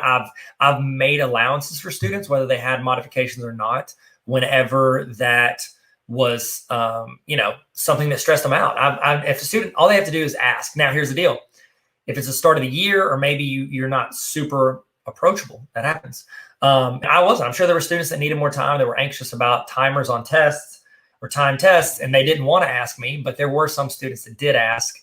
And so I think that it's just about letting them know, hey, if you need more time, let me know. I'm going to rush you. It's just we have something else we need to talk about today, or you need to go to your next class at some point.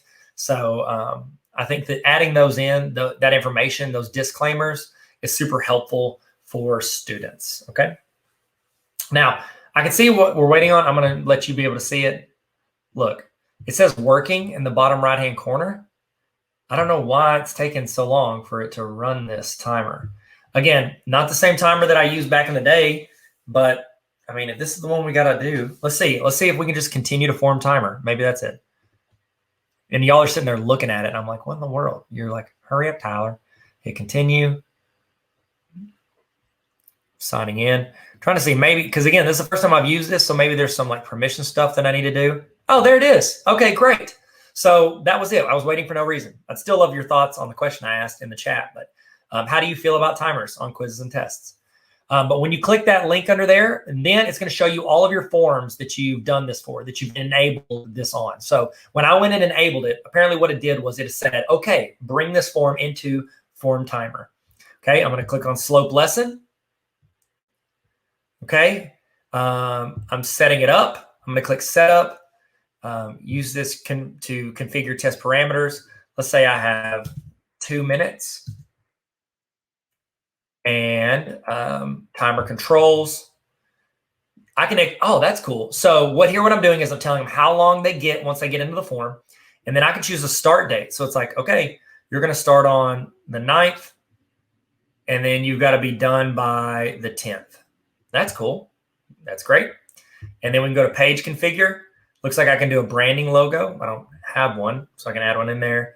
And then this is the instructions. So if you want to change the wording of this for your students, this is an online timed assessment. Do not share your unique link with others. Please contact the instructor in case of issues. All the best.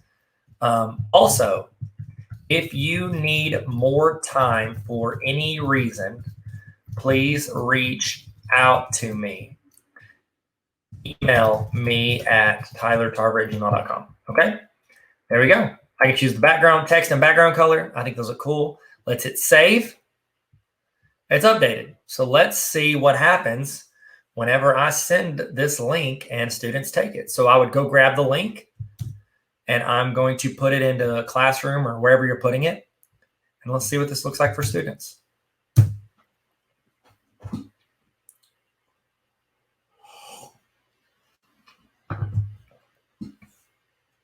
Okay. Looks like nothing. I see no changes. Maybe I need to turn something on. Let's see. Put that there. Configure, save. Oh, okay. This is a test link. So this is actually what it would look like. So I'm going to get that link. Let's go here. So don't do what I did and just go back to the form. Okay, students would have to sign in. I wonder if they have to download this. So I would try this with 1 or 2 students before you did this for a whole class in case there's issues.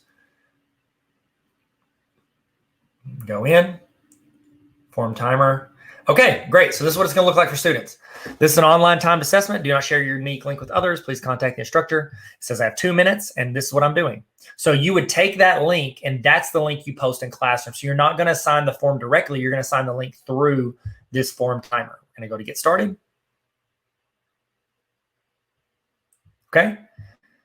All right. So my timer's up here at the top. Down here, I have all my stuff. It's telling me this is a reminder, submit your form. So I can go in, I can give my email, student name. My name is option 16, first period, best period. Go through and I'm doing this test. We're going to go through the whole thing. Man, I'm not going to do well on this because I'm just guessing. Okay. All right. Timer's going, 1 minute 26. I wonder what it does whenever it locks out. So should we submit it or should we let it run out? I'd like to see, what did I learn? Everything. What is the most helpful part? All of it. Okay.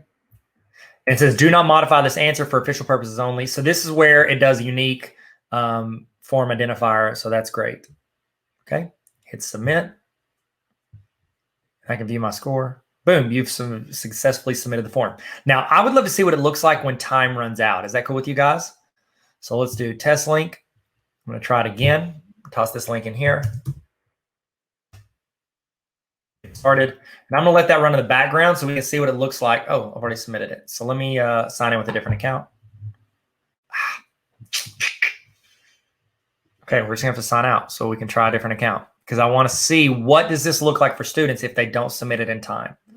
So I'm going to choose a different name. We're going to go with Harry Potter because why not? Love Harry Potter. In the chat, what house are you in? Gryffindor, Slytherin, Hufflepuff, which is the worst one, or Ravenclaw? I'm kidding. Hufflepuff's fine. No Hufflepuff hate in here. Okay, get started. All right, so we're going to let that run in the background. This I'm going to X out of. Okay, so what you're going to do is you're going to take that link. You can view the actual form. You can see all your forms. And it looks like you can share it directly into Google Classroom from here. So that's pretty cool. So we're just looking through this while we're letting the time run out on the other Google form. All right, down here I can see, looks like I can see all of the people who took it, if they submitted it, what their score was, all of that stuff is recorded through here, how much time it took them to take the test. That's pretty cool. This is a free add-on. Like most people pay like Blackboard or Canvas or whoever to see these kinds of stats. I love that you get the chance to do this. And you can actually go in and you can download an Excel or CSV file of all that information. So that's pretty cool. Okay, so we're still rolling here. So while that timer is going out so that we can see, like I'm going to fill it out a little bit. Okay, email, whatever. Let's answer a couple and go to the next page just so it can look like we did something. Because I'd love to see what it looks like whenever it runs out and you have a little bit of it done. Because we've all got students like that have started working on it and don't get done in time.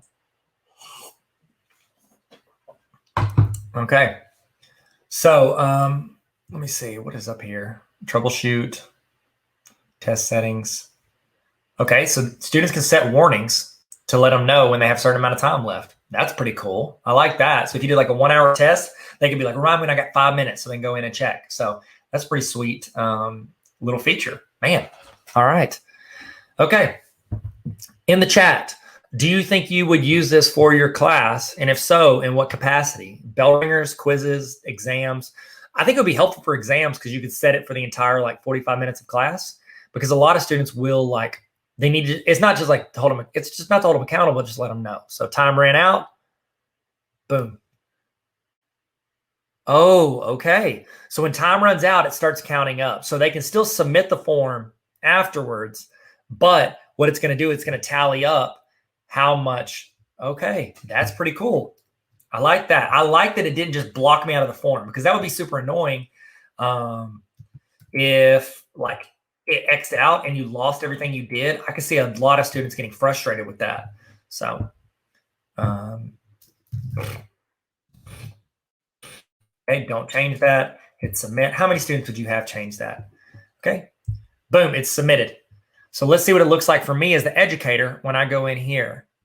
All right, so it's submitted, time taken. So I can see that it did it. I love if that like turned red or something to show me that like, hey, this went over the time limit. Okay, looks like I can delete this if I want to. Shows the score they made.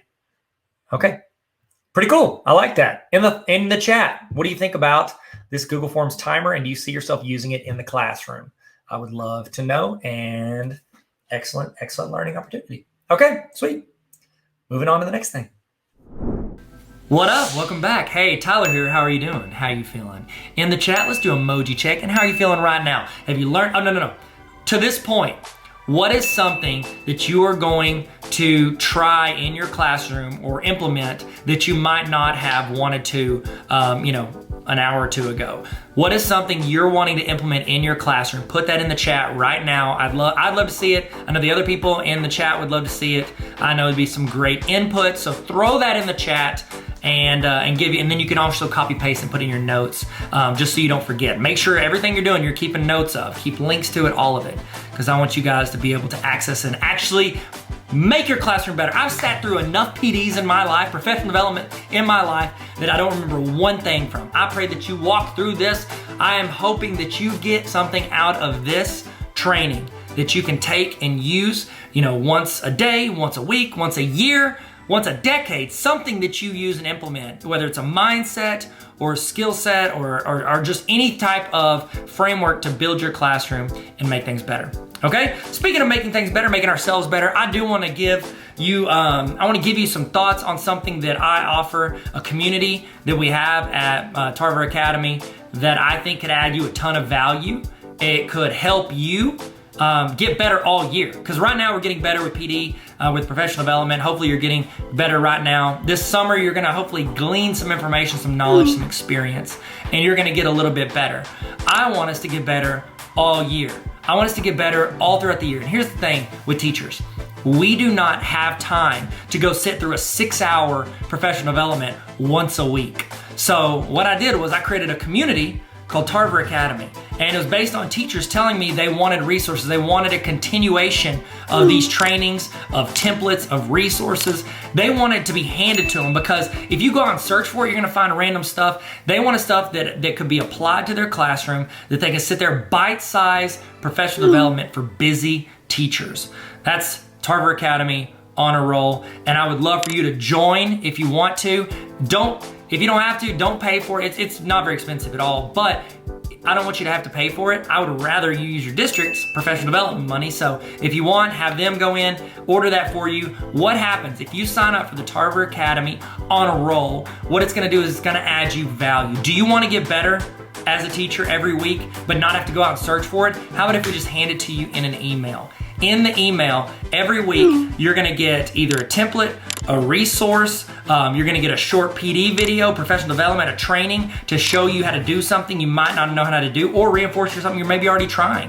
You're gonna get something that makes you better every week, plus some quick tips, links to some other things, and also you can ask me questions. I have a mailbag where you get to ask questions, and that's the list I'm gonna pick from first. I wanna help you guys. If I don't know how to do it, I'll do the research for you. I'll build it. You're like, oh, I really wish I had a digital interactive notebook. Guess what I'll do? I'll go in and I'll build digital interactive notebooks and I'll give you the template. You don't have to pay teachers. You don't have to go in and throw the money at anything. I wanna just hand it to you. And I wanna do trainings for you to help you. So if you wanna join that community, I think it's super helpful, and it's essentially where I become the tech facilitator for you. It's Netflix for teacher resources, and I would love for you to join and jump on that. So if you want, go there. It's tarveracademy.com/on-a-roll, and you can sign up for that.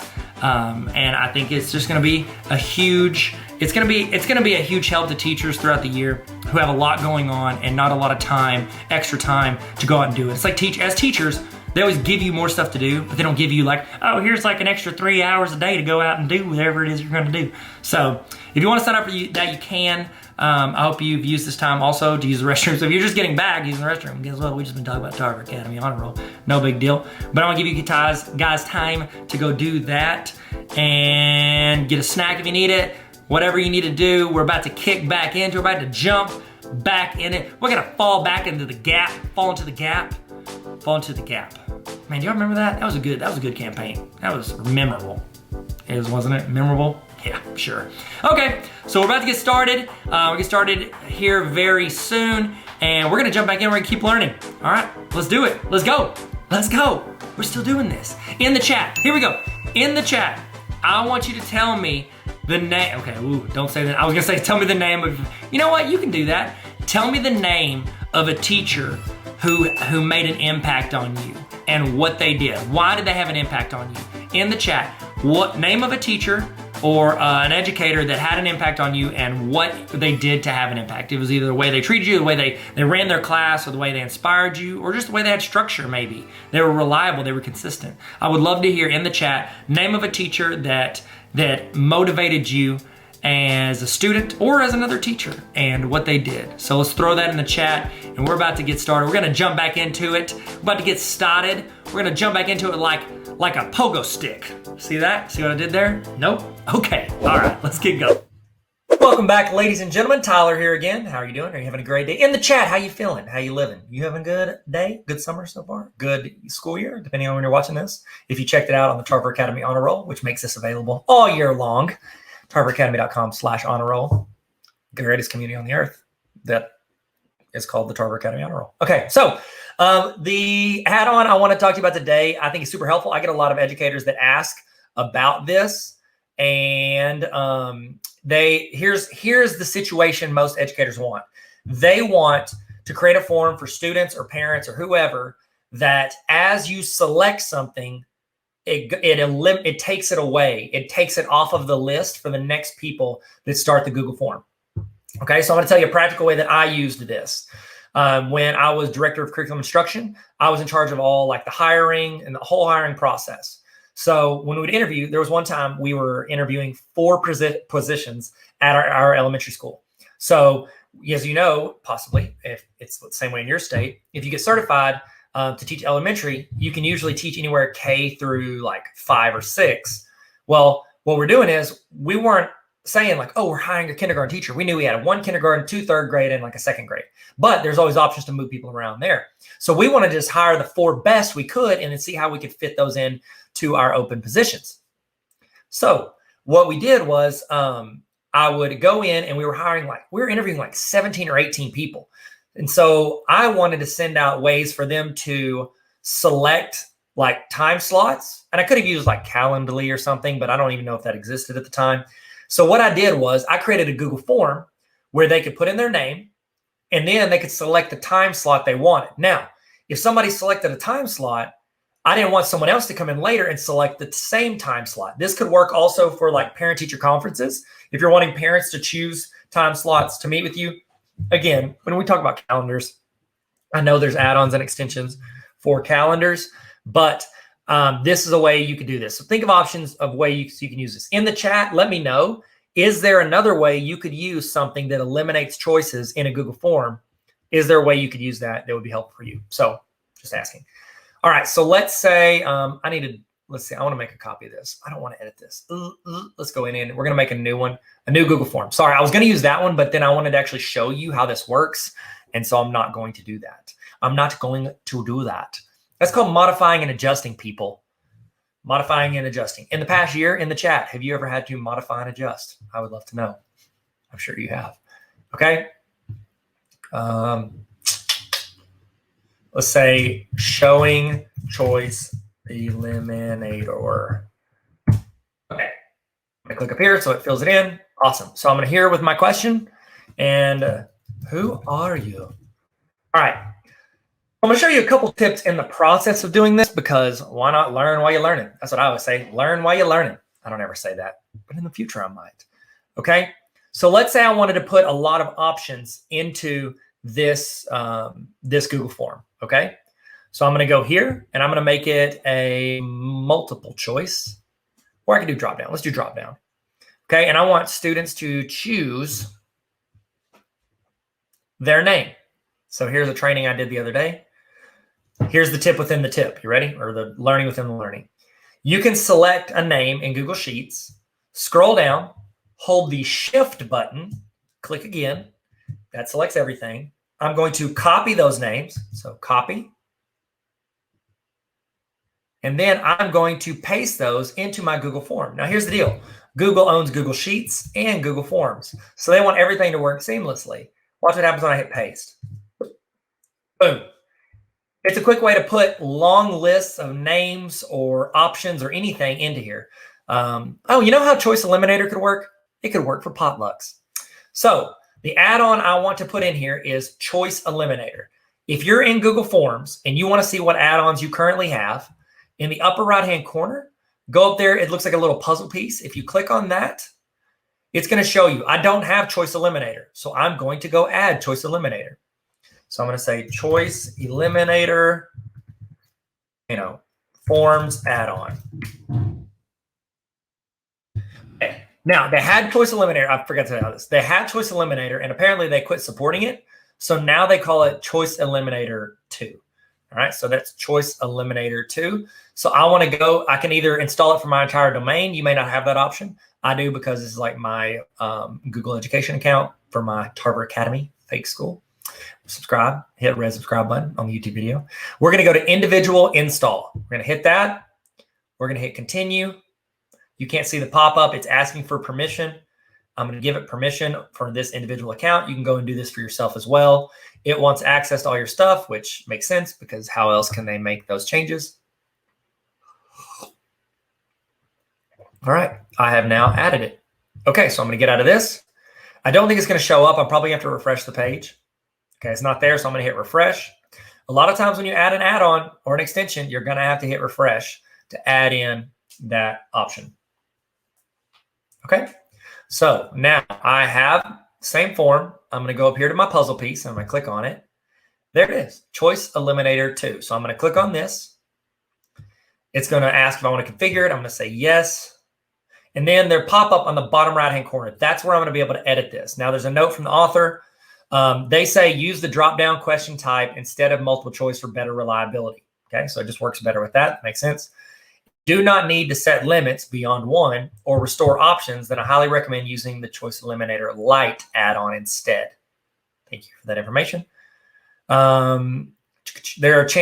He's saying essentially it's not a guaranteed work on this. And I've experienced that. I would say 19 times out of 20 it works, but every now and then something snags, okay? Ooh, I'll give you this tip. Actually, I'm going to tell you now because I don't want to forget, but hopefully I'll remind you.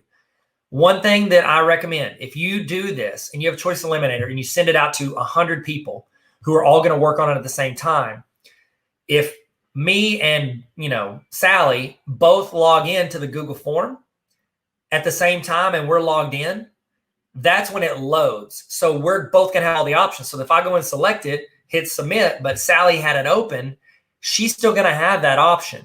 It's almost like I don't know if you can control this, but you want to stagger when people go in and select. So it's like after I select it and I get out, then when Sally loads the Google form, then it's eliminated. Does that make sense? So I think it's good to always stagger or send it when you think people might not all be on at the same time to be able to go in and adjust this. So from here, it's choosing what do I want to do the form, what do I want to attach it to? I'm going to attach it to the who are you? That's where I want to eliminate my choices. So I click that checkbox. It is going in. It's creating it. Okay, there was an error. The questions cannot have duplicate choices. Okay, well, that makes sense. It means I have two names that are the same. Where are they? Where are you at? Rachel, Samantha. Oh, I got two Samanthas. Let's say that's Sammy. There we go. Okay, well, that makes sense. Let's learn something together. Hit refresh.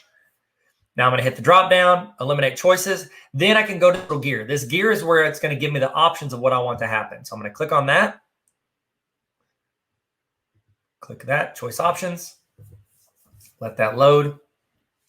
Okay, so what it does is it allows you to have limits to all these. So like, let's say you're doing a potluck and you want people to sign up for what they're bringing. One person might want to bring a bag of chips. Do you only do one bag of chips? No, that's never enough. So you could have 5, and I could have there's 5 Ambers in my class. I'll put 5 Ambers, or I'll do 8 bags of chips, or whatever it is. Okay? There you go. Backup text, that means that whenever all these are selected, what's it going to say? No more options. I go here. I can pick all these.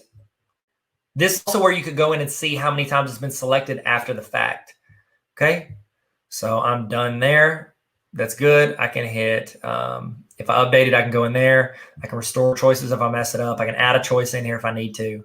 Close. Okay. So let's try it out. I mean, that's pretty simple. I don't know if you guys in the chat, how simple is that? 1 to 10. You feel good? So let's go in and see if it will do some choice eliminating. Okay. I'm going to go in. Who are you? I'm going to go ahead. Let's just go Amber. Let's say my name's Amber. I hit submit. Boom. Let's submit another response and see if it worked. Ideally, Amber is gone off this list. Not yet. Let's try Andrea. Hit submit. Okay, I'm gonna hit refresh. They're still there. Like I said, it doesn't always work. Even he gave a disclaimer. Let's hit refresh here. Let's go in and look at it. Let's see if we can see the issue. Okay, so I'm going to wait on this to load. Click on questions. Click on my add-ons. I'm going to go to Choice Eliminator 2. I'm going to configure it.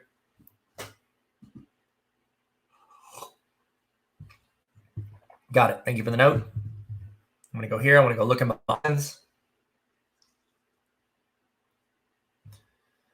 Okay, so look, it's showing that the count. Oh, I had more than one Amber. That's why I didn't do it. I forgot I was showing y'all and I had 5 in there.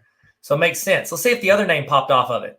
So I'm going to hit this. That second name was a 2-person name. That's still there. Okay, let's try it again. Okay, well, this is super anticlimactic because it's still showing me those options. Maybe it takes a minute to choice eliminate. Maybe is there in the chat, did I miss something? I mean, I've used this before and it's worked great. So I am attesting to that. However, it's just not, this ain't it, chief, as they say, as my students would say to me pretty much every time I do something. Okay, so let's try it again. Maybe it's a reload thing. Nope, they're still there. I don't know why it's not showing that. So let's check it again. I'm gonna go look at it one more time. If not, again, it works sometimes, it doesn't work sometimes. Hopefully it works better for you as you use it. And where you eliminate the choices. So here's the problem. It should not have a count of 2 because it should have limited it to 1. All right. Maybe it takes a few minutes for that to work. We'll try one more time to see if it eliminated those choices. If not, best of luck. I hope it worked. But it looks like it might be one of those add-ons that has issues sometimes with Google. So there you go. Again, I've gotten it to work before. It doesn't look like it's rolling great right now, but this is choice eliminator. All right. So I don't know if you guys give this thumbs up or thumbs down. I'm going to say off of past usage, I give it thumbs up. Off of current usage, I would say thumbs down. It's a good thing about not being sponsored by anybody. I can give you my honest opinion. So there you go. Try it out. Let me know if that worked for you just now when you used it in the chat. Let me know, did it work for you or did you have the same issues? Maybe it's a time thing. We could always come back and look, but that's up to you. What is up, ladies and gentlemen? Tyler here. So excited you're joining me. And what we're going to learn about right now is Edpuzzle. Edpuzzle.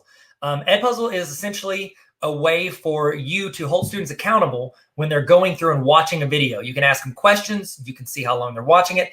It's an accountability feature or just a more in-depth learning tool for when you're watching a video on YouTube. I know, honestly, like when I was a teacher and a principal, we had students that were working online. A lot of times the problem we ran into is students would not have the patience to watch a full video. So they would just click through or scrub it, or they'd go do something else and then they would click on it and move on to the next thing. They would not watch the videos. They're just like answering questions and moving through, trying to save time. And we would never, us as educators, we would never do that, especially if it's like an online PD. Don't skip through me. Don't scrub me, okay? But I know enough about Edpuzzle to know it is extremely valuable.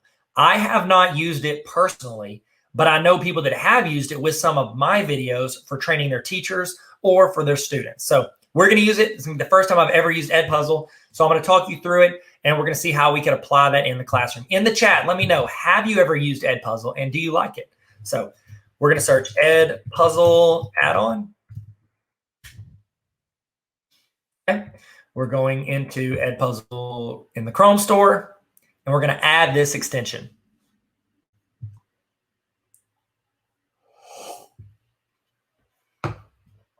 We're going to add it to Chrome.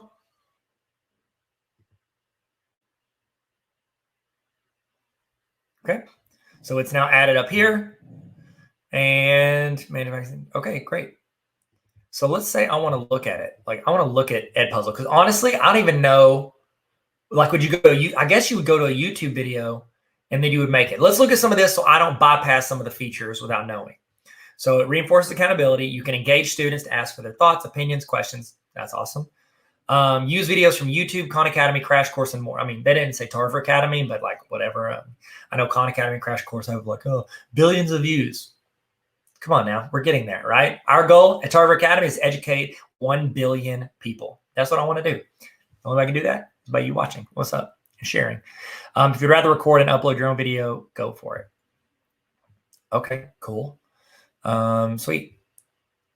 All right, I guess install our YouTube extension to edit videos even more easily. Okay, I'll add that. So I'm going to click on this.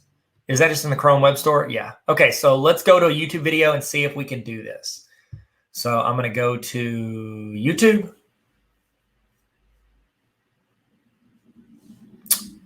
And I'm going to click on a video.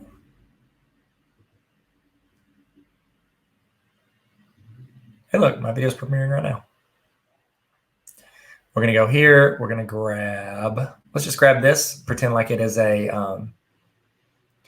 okay, so let's take a look at this. This is a video I do. It's a series called Rock the Quote. You can have access to it. It's linked in my, gotta hit that like button. Don't forget to subscribe on this video. Hit the red subscribe button if you haven't already. But one of the things that I like to do is I like to do these quote of the day bell ringers. And so this could be something you could do with Edpuzzle to ask students a question and get their feedback in there. So looks like our extension worked. This yellow button under here says edit with Edpuzzle. So I'm going to click on that and we'll see what happens. It's going to bring it into what looks like Edpuzzle's website. This is embarrassing. Click on the Edpuzzle logo to head back home. We'll try to find our way together. I guess I got to log in. I'm a teacher. Let's try sign in with Google. It might have been that I haven't signed in. We're learning together as we go. Password. Hopefully you can't see it. Okay, don't hack me. Don't have a referral code. Man, I should have gotten you guys a referral code. Maybe they'd pay me lots of money. School organization, we'll say Tarver Academy. Okay, so the error was that I didn't have my stuff logged in. So enter. Okay, well, that's not going to work. Well, let's just say, let's go to my old school, Foxside High School. Boom. Grade level, let's say I teach 12th grade, subject, geometry. Start teaching.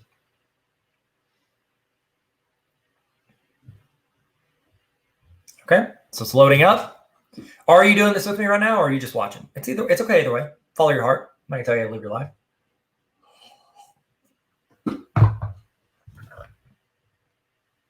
Loading up, loading up. Everybody in the club watches loading up. Still loading up. We're still waiting on it. I would like to click off of this button. While we're waiting, in the chat, let me know what is your favorite add-on that we've talked about today. So far, like what is your favorite add-on and what could you see yourself using the most in class? I'll give you my answer. I think Moat is pretty solid. I love saving time and being efficient, and also love making better connections with students. And I think using audio responses and audio comments could be a very quick way for you to save time, but also super helpful for students. So that's going to be my vote. Oh my goodness. I'm just going to, oh my goodness. I've X'd off of it. Let's do this. I'm going to start one for Tarver Academy. I'm going to add it. School organization name, Tarver Academy. You can all join my school. We'll say we're in Bauxite. Add school. Oh man, aren't you looking for one of these? No, I'm not. No, add new. Grade level. We'll say we're educating teachers. Subject. Other. Okay, still waiting on it to load. Would love for it to load so we could actually see how this works. Man, this is a long time to load, in my opinion. IMO is what they say. Man, like let me edit it. I'm gonna go here and see if I can bypass this. Edit with Edpuzzle.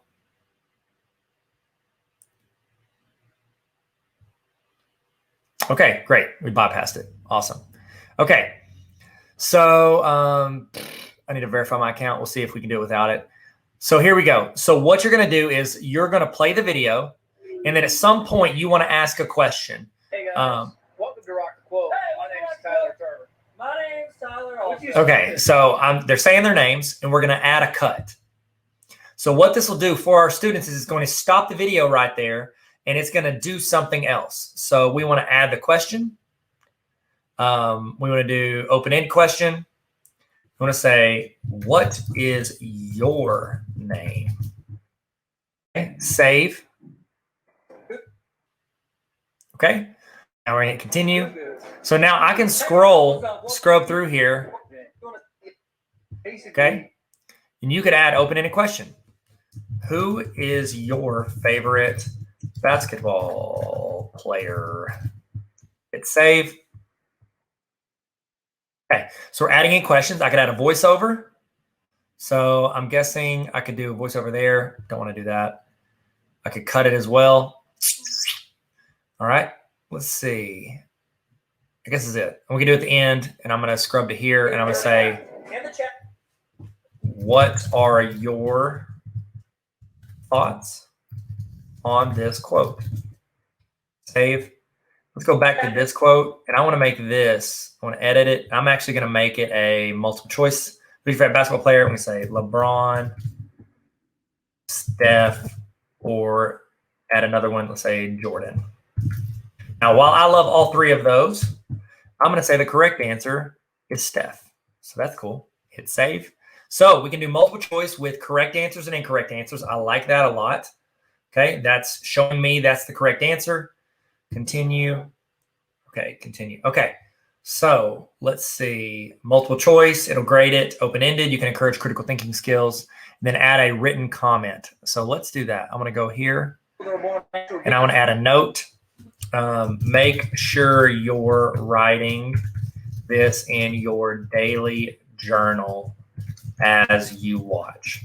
Okay, because I have this built into like a notebook that's through Google Slides. You can have that template, tarveracademy.com/resources. Okay, hit save. We don't know. So we've got it. We can see, look at this. You can see the events on the left of the video. We've got the open-ended question around 9 seconds, multiple choice question at minute 13, note at a minute 50, and then 2:30 is where we have the open-ended question. Let's hit finish and see what happens. Excellent. So this is what it would look like for our students. We're going to hit play. Okay. Hey guys, welcome to Rock the Quote. Hey, see what it looks like. My name's Tyler. What'd you step in? Okay, so it stopped it. I got to say, what is your name? I can say Tyler. Hit submit. And then it should continue. Okay, it's pretty cool. We're going to hit assign. We're going to see what this would look like. Start date's today. Due date is, I'll say tomorrow. Hit save. Prevent skipping. That's pretty cool. You can't skip ahead, so they can't skip to the next sections. We can turn on closed caption. I like that as well. I'm going to add a class. Geometry. Yeah, that's not spelled geometry. Geometry. Description. First period. Grade level. Subject is geometry. I should probably put geometry first period right here, but whatever. Class type, classic or open. Looks like classic. This is what teacher's favorite. When your students log in or sign up, you'll get the most analytics Edpuzzle has to offer. Or open looks like anybody can just jump into it. So like say you're creating this PD, like say if I did Edpuzzle for this entire PD, I could put this at different sections where I'm asking you questions. That's pretty cool. I like that. So create class. Okay. So I don't know how you would add a class in here to Edpuzzle. Like, is this, I can assign it. All right. So how would I put this? Let's see, a share assignment. Oh, I have to verify. Sorry. Let's go ahead and verify this little guy.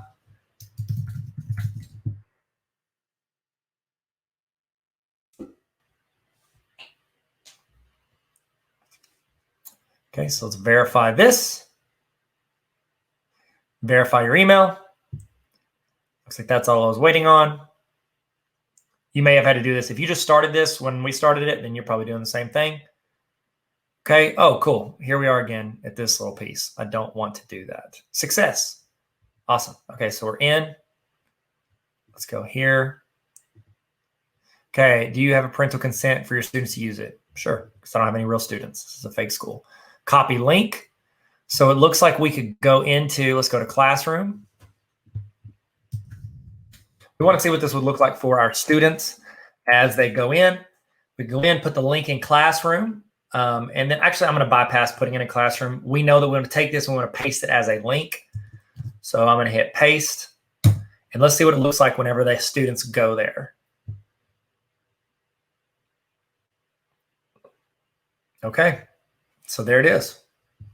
So the way it looks, setup wise, you would go in and create a class, and then in in that, because this is not, Edpuzzle is not going to be your LMS. So you're not going to run your whole class through this. But what you would do is you would make these pages where students would work through this, and then you could get a report of what they're actually doing. And so they watch the video. Man, this is a really cool add-on. I need to promote this more often. Hey, my name's Tyler Tarver. What'd you step in? Okay, so it stopped it. What is your name? Belly. Submit. Continue. Hit play. Let's see if I can scrub forward. Nope, I cannot. Got to watch it in real time. And look, it says locked. Look over here, right here, whenever I click ahead. It's locked. So that's pretty cool. Honestly, this is a kind of a great tool. Here's my only issue. I don't like that I'm going to have to go into the Edpuzzle like website to view all the analytics. I would rather be built into Google Classroom. If it is and I don't know that, go ahead and tell me. But then I would be copying my grades over into my gradebook. So the way I would assign this, to say I use Google Classroom as my LMS, I would go in, I would create the quiz or the review or whatever for this. And I would have them do this at home, to be honest with you. They could watch it at home on their own time. They would answer specific questions. They couldn't skip ahead. And honestly, you could just put one question at the end that just says, give me your thoughts, copy paste your notes from a Google Doc into here, hit submit. The cool thing is they couldn't skip to that part until they watched the whole video. So that's actually a pretty good way to make sure they watch the stuff they need them to watch in your assignment. Okay. You have start date, due date, all that. Then I could go over and copy those in from my gradebook into there. So I love this add-on. In the chat, let me know what you think about this. And let me know in the chat, how can you see yourself using this in your classroom? Is it for a flipped classroom? Do you make them watch it during class time? How would you make them utilize Edpuzzle? Or just say, I'm not ever going to use this. That's fine too. Again, I've put it off until I had to train about it. So there we go. Those are my thoughts on Edpuzzle. Hope you enjoyed it. What up? Tyler again. Wow, how you guys feeling? Y'all good? You good? Are you good? Okay, in the chat, this is what I want you to do. In the chat right now, I want you to tell me what was your college major. And if you're still in college, you want to be a teacher, or you're just here to learn and grow, I want you to tell me in the chat, what was your major in college? Okay, tell me what was your major in college, and then what do you actually teach now? Are they related? You don't have to, just tell me where you went to college. I'd love to see, throw it in there. We're gonna say, if you see somebody that's the same one, reply to them, give them some knuckle bumps or high fives or thumbs up or peace signs, whatever it is, smiley face. That's my best emoji, smiley face, like that. Toss that in the chat, and let's just talk about where we went to college. And the reason I bring that up is I'm actually the dean of a college. It's called NLC College.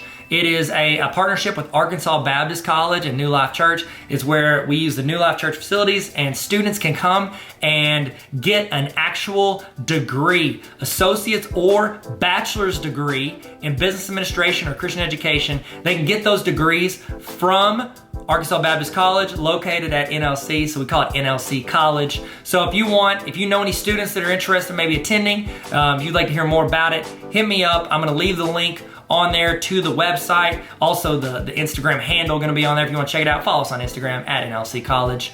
But I can tell you about it, but I'd love for my students to tell you about it. So here are some thoughts about NLC College, which I love and I'm a part of. I'm a dean of NLC College, so of course I love it. I wouldn't be there. So if you want to check it out, let's see what they have to say. I'm gonna be low key, for real. These are some of the best students on the planet. These young people, they're straight up, they're world changers. I mean that. And I care a lot about them, and I think they're fantastic. And I'd love for you to hear from them about the school that they attend, NLC College. I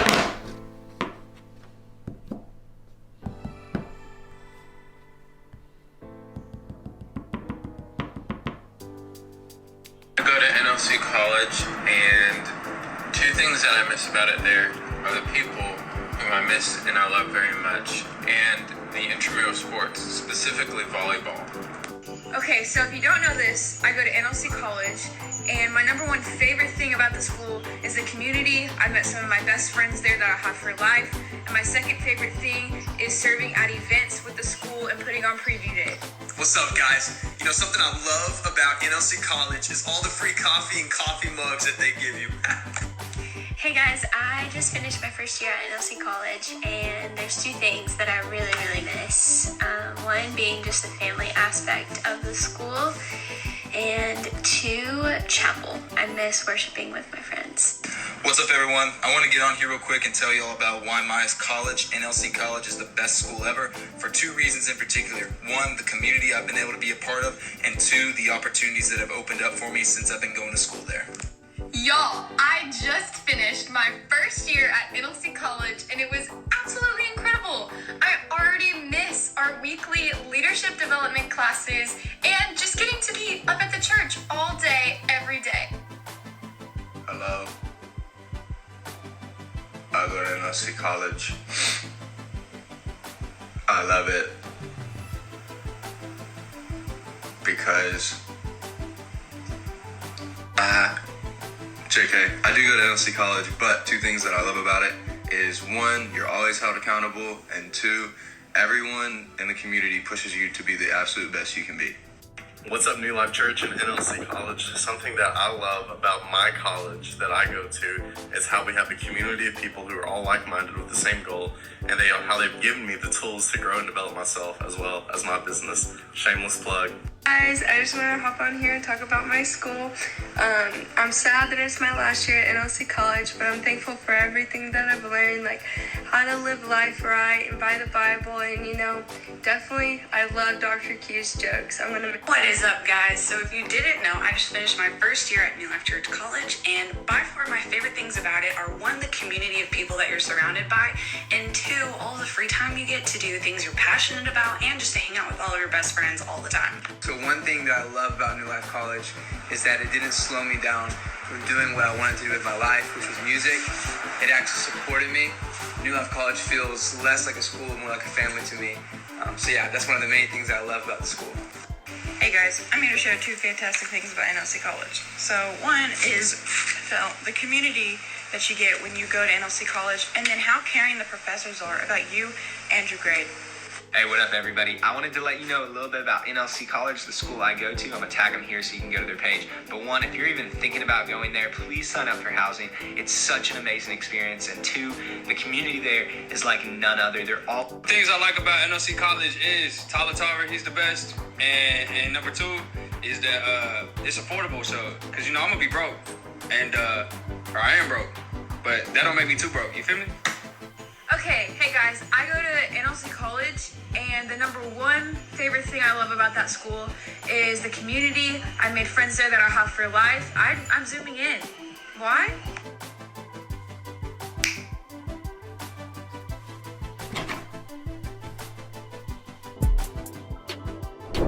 I think we've gone through a ton of programs,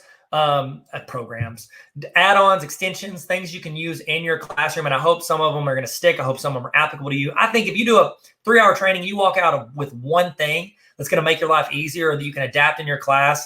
I think that was a win, because I've sat through enough PDs where I don't remember 1 thing that we did and I don't use anything. So if you got one of those add-ons or extensions that you think this could help you in your classroom, awesome. I really hope it did. This last one, I saved it for the end because 1, it's the longest one I'm going to do, but also 2, it is the most useful I've found as an administrator, but I think also for teachers. It can be so incredibly helpful for you, and it can save you a ton of time. It is called Autocrat, and I'm essentially doing a full walkthrough of how to create an Autocrat from start to finish. I have a ton of these templates and resources on my website, tarveracademy.com/resources, or if you're in the honor roll, you can just click on it and go with it. But I'm doing a full training on this as well. I have a full 3-hour training on Autocrat. This is essentially part 1. So if you go and you're like, I love this, I want to learn how to do this for discipline or truancy or whatever else, and you want to do like more on Autocrat, cool. This is the first part. So walk through it or watch it as I do it now, but then you would see the exact same thing on part 1 on the full Autocrat training. I'm giving that heads up now so that you can decide whether or not you want to lean deeper into the Autocrat world or if this is enough. You're like, that's good, Tyler. I don't see how I'd use this beyond that. So I saved this for the end. I made it longer because it is the most valuable. It saved me the most time as an educator. So here we go. Enough talking. Let's jump into Autocrat. Boom. What up, everybody? Hey, how's it going? Tyler here, and I'm ready to show you the greatest add-on in the history of Google add-ons that I've used. And I'm like, there's some pretty fancy ones. There's some really great ones. There's some super duper ones. This is the one that when I became an administrator saved me literal hours every single week. And I think that this can be applicable for teachers. It can be for paraprofessionals, definitely for principals, central office, anybody who feels like they're wasting some of their time with the same messages, the same things they're putting in, same input all the time.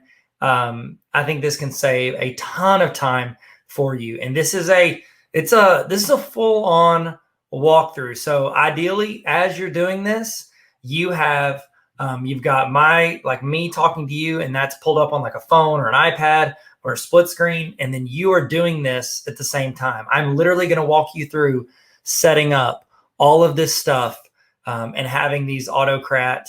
That's called autocrat. I don't know if I mentioned that. Sorry, surprise. It's autocrat. You saw in the title. It's autocrat. How many times am I going to say it's autocrat? That's 3. Let's go for 4. This autocrat training is a full walkthrough. This is not a sit and watch. It's not like, oh, so eat some popcorn, like that GIF of Michael Jackson, where he's eating the popcorn in the Thriller, maybe. Anyways, so what I need you to do, is anybody seen that in the chat? Let me know if you've seen that GIF. I love that GIF. If I'm in a group text and 2 people are about to get into an argument, I like to do that GIF where he's eating popcorn.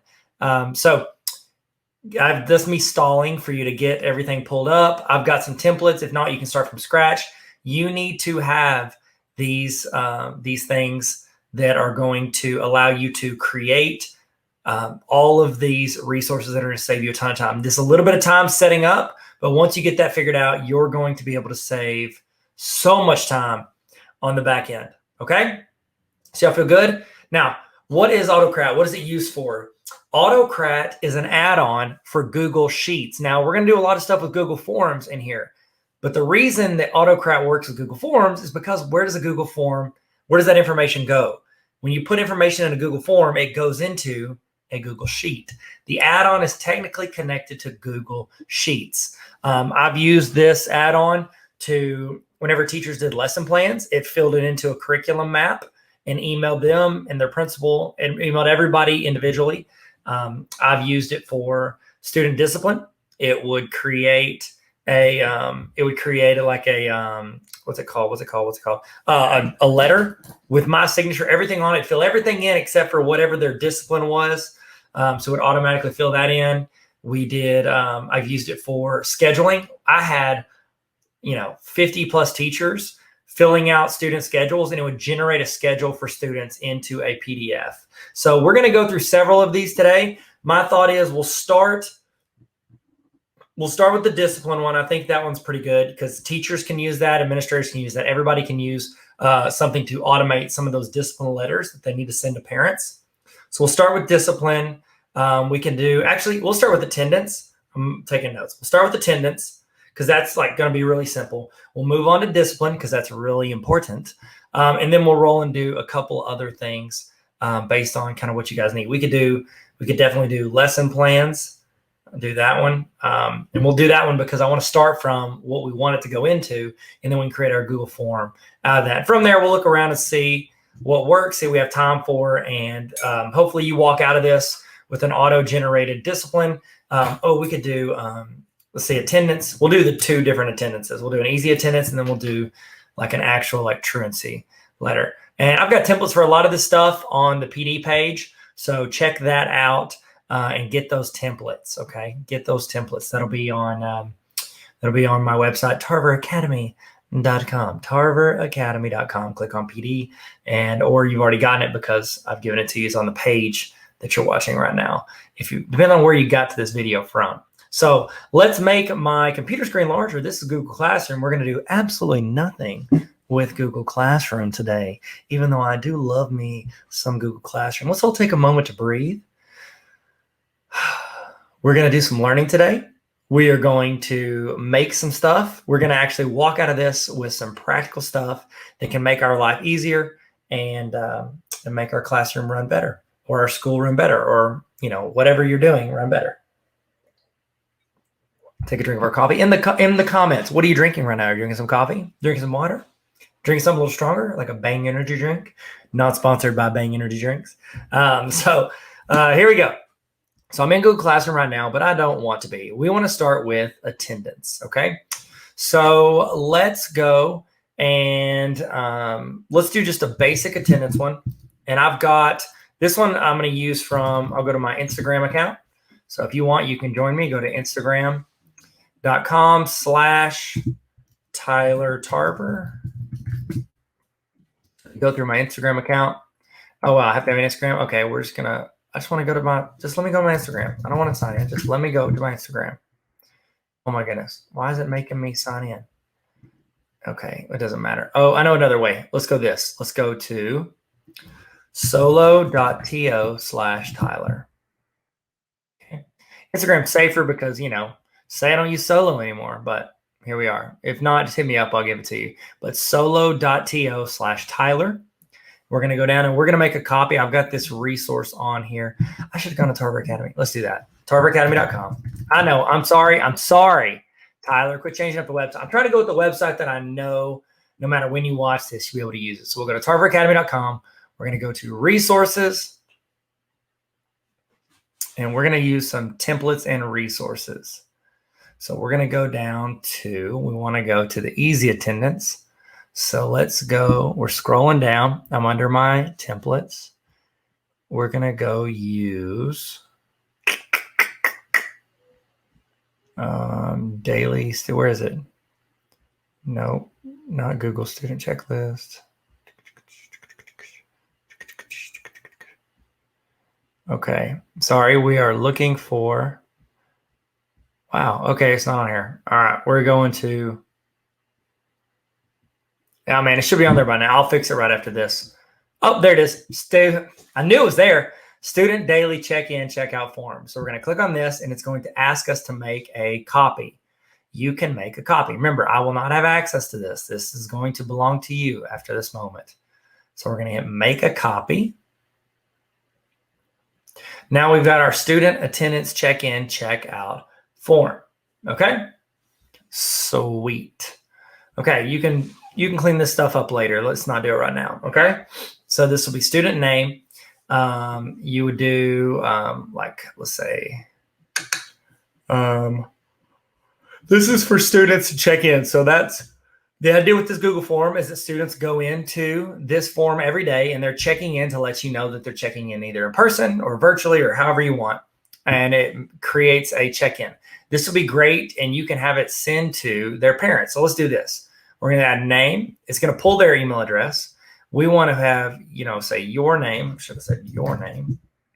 And then we want to do your parents' email address. Okay. Assigned class period. And that's when they would select what class period they're in. How are you feeling right now? 1 to 10. What is one word or emoji that describes how you feel? Where are you learning from today? Main goal. And then is there anything you need from me? Okay. And let's say you're doing it for you to check in, but also you want them to be able to have their parents check it out if they need it to. Okay. So we've got our form. So we need to go over to responses. You see where it says responses? Because we need to create a Google Sheet. Remember, Autocrat, the add-on, rolls into Google Sheets. So we're going to click here. We don't have a Google Sheet yet. That's okay. We're going to create one. And it's going to create a Google Sheet for me. Okay. Now, this is your process. You want to create the form so that you know what information you want. Then you want to go in here. Now, we're not going to add Autocrat yet. Actually, let's go ahead and add Autocrat. So we're going to add, I say that. We're not going to add Autocrat yet. We're going to add it right now. Okay, so we're going to say Google add-on Autocrat. Hopefully, you've already downloaded it. That's great. We're going to click on Autocrat. It's the first one usually. And let's see. I think, okay, boom. I'm going to hit install. Hit continue. Hit yes, I agree. I'm installing it for my entire TarverAcademy.com organization. Yours is probably just going to ask if it can upload for you. We're going to hit done. Okay. Okay, so good. So we have Autocrat. I don't need it yet. Remember, we've created the form. It generated the sheet. Excellent. Now, what we need to do is we need to create what we want this to go into. So what Autocrat does is it takes the information in a Google Sheet and then it generates that into an email. Okay, and in the email, it attaches either a Google Doc or a PDF. You could do it with slides as well, but We don't need that. So it's going to generate into that and then email it to somebody for us. So we need to go into Google Drive, and I want to create a, we're just going to go to new. So you're with me? I just went to Google Drive. I'm going to create new, and I'm going to create a new Google Doc. Okay. Now, essentially what you're doing here is you're making a template. You're making a template for your letter to look like. So, okay. So we're going to go, and this is what I usually label daily student check-in. And then I put a dash and I put template in all caps. And you want to keep your template somewhere where you don't mess them up. You don't want to type names in here. This has got to stay the way it is. So we're going to create a template. And we want it to be like write the letter of whatever it's going to look like. So like if you want to import a photo, like I can put let me put a picture in here. So let's do, you don't have to do this. I'm just showing you that you can. Tarver Academy. Okay. I'm going to go find some images. And there we go. We can just put this in here. Oh, no, we can't do that. Can we do this one? Yeah, let's do this one. So I'm going to click. I'm going to drag. But you know you can do that, by the way. You can take stuff from images, click, hold it, drag it up to the tab, sit on it, and then drop it in. So I'm going to shrink that down, put that in the center. Okay. And I'm going to call this... let's say, so you got to think through, what do I want this letter to look like as it comes to me or the parents? I would call it student check-in, check-in. Let's look at, and I always bounce back and forth from my form so I can make sure I get everything I want in there. So class period, how you feeling right now? What are you learning today? Main goal, blah, blah, blah. Okay. Check in, check out. Okay, so let's say, okay, student check-in. And let's just say this is, I think it said check-in, check-out. We're just gonna say this is a check-in. Okay, so student check-in. Now we're gonna want to put the student's name up here. So here's where the autocrat comes in.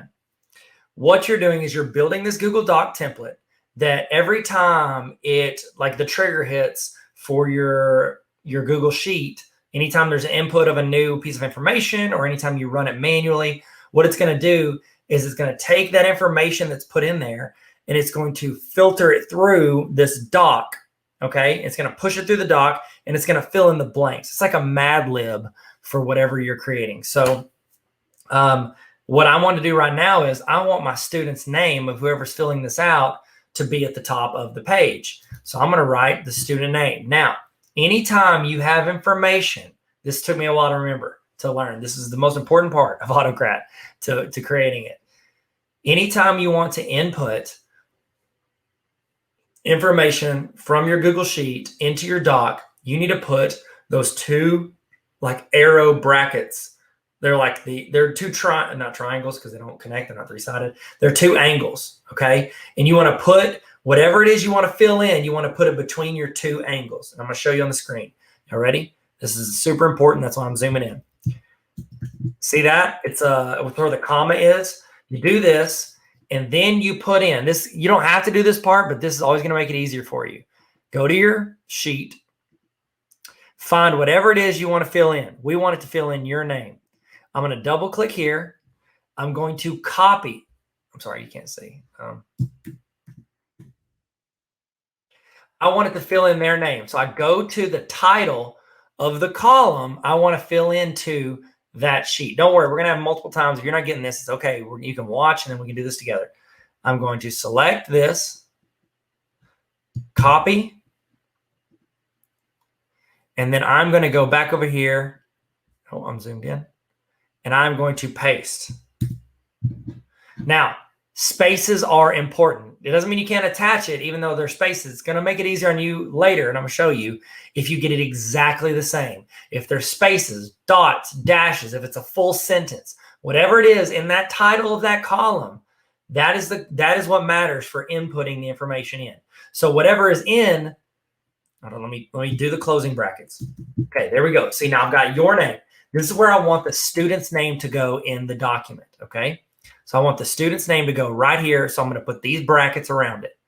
Now, whatever happens in this column, because that title is right there between those brackets, anytime it goes in this column, it is going to take from this column and it's going to put it in that doc. This is where it attaches it. So I'm going to go here and I'm going to do the student check-in, and then I'm going to put the date. So this is what we're going to do this again. And I'm going to go do timestamp because I don't like them to put their own in. I'm going to copy this and I'm going to put it in here. Then I'm going to close that right there. Okay. Now let's keep going. Then we'll do a little formatting. So I'm going to make this, okay, into the left line now. And then I was just saying name. I know it's redundant, but it doesn't hurt. So then I'm just going to copy this, and it can fill in two places. Like this is all in one column, but I'm having it fill into two places. Class period. Oh, I put class period. What else? Let's see. I'm just going here and I'm making sure I put everything I want in there. So parents' email address. I don't want to put that. I can put their email address. Let's see, assigned class period. That's where I want it to go in. I'm pasting it in there. Let's see what else we need to put in here. We want to put, we can put their email address. So I'm going to take email address, which is pretty simple. I could remember that. I'm actually going to put that. Let's put it underneath name. I was thinking about putting it at the top, but we don't need it up there. Email. Then I could do parents' email. And you're thinking, oh, Tyler, you forgot something. I know. Hold on. So I need to put the two dashes. Dashes. And then I need to do parents' email address. Real parents' email address. And I can copy it from here too. You can copy it from here. You can copy it from there. You can copy it everywhere. Parents' email address. These I'm going to make bold because I think those are the most important. Oh, I got ahead of myself for formatting. Sorry. Okay, class period. And then I'm going to do, see what else we want to put in there. Parents' email, your name, your assigned class period. We've got all that. Let's do how are you feeling right now? And then I can put this. I can put it right here. And then I can put a dash and then it'll fill in. Now, you're like, oh, Tyler, you put that in there twice. Correct. I did. And the reason I did that is because I wanted to fill in on the right side. And then on the left side, it's like, it's answering the question. Now, you could do a table here if you wanted. But, I mean, do y'all want to? We could do that. Do y'all want to? Yes or no in the chat. Do y'all want to do a table? Sure, why not? Let's do it. Okay, so we're going to do a table. So first let's get all the information, then we'll figure out. We'll get fancy in a second. Okay, how are you feeling right now?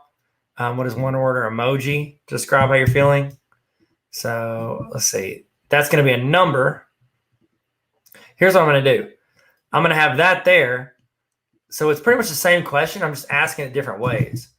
And then I'm going to put it here. So it's actually going to fill it in twice. So it's going to fill the number on the scale of how you're feeling right now. And then it's going to describe their feeling with like an emoji or something like that. Okay. And then what are you learning today?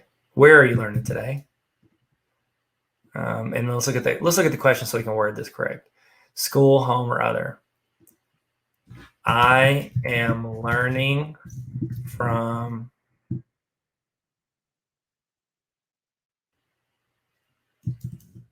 I don't know if that's going to sound good when they say online. Let's see. Where are you learning? So school and home. So you got to think through, what is this going to say? I am learning from school. How about this? Let's do this. My learning location today. And then it's going to say school or home. Okay, that makes more sense. It helps to go through and look and read through what it'll look like. Main goal for today. You could just say learning location, main goal. And we got to do our little brackets. We're going to roll over here. Is there anything you need from me? And then, is there anything you need from me? We're going to put that in here. Needs from the teacher. And then I could put this right here. I think that's important enough to go in its own thing. Okay, so I'm going to clean this up a little bit. Okay, I want to do, let's see, I'm moving stuff around. This is personal preference. You can put yours wherever you want. I'll put in the class period there. I want parents' email. You can move this stuff around. There's no like limitation on where the order they have to go, how many you can have it fill into 2 or 3 different places. So I'm going to do this. I want to make this down here a table. I think this is pretty important. So I'm going to go to Insert, Table, this, and I'm going to put this in here. Okay, needs from the teacher. Okay. Again, I like things that look pretty, so we're going to do this. Properties, we're going to make that yellow. And then that's background needs to be transparent. There we go. Needs from the teacher. And then putting this here.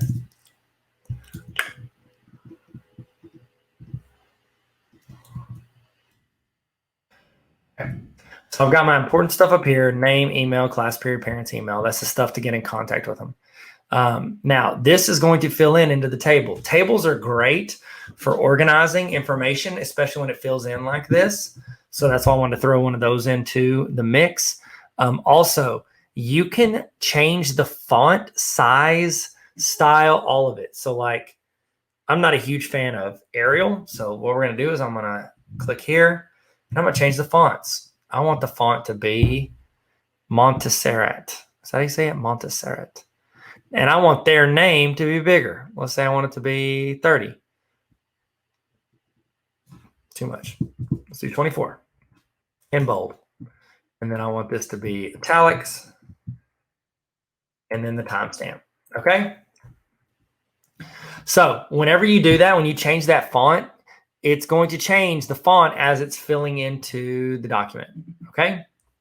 So here we go. All right. So we've got this. We built our template. Now what am I going to do? I'm going to leave it there. I just need it to be in my drive. I'm not going to forms. Remember, this fills in from Sheets. Now I've already downloaded Autocrat and you have too, hopefully. Okay. So what we're going to do is we're going to go up to Add-ons. Going to go to Autocrat and we're going to go to Launch. So go into your Google Sheet. You're going to go to Autocrat and then you're going to go to Launch.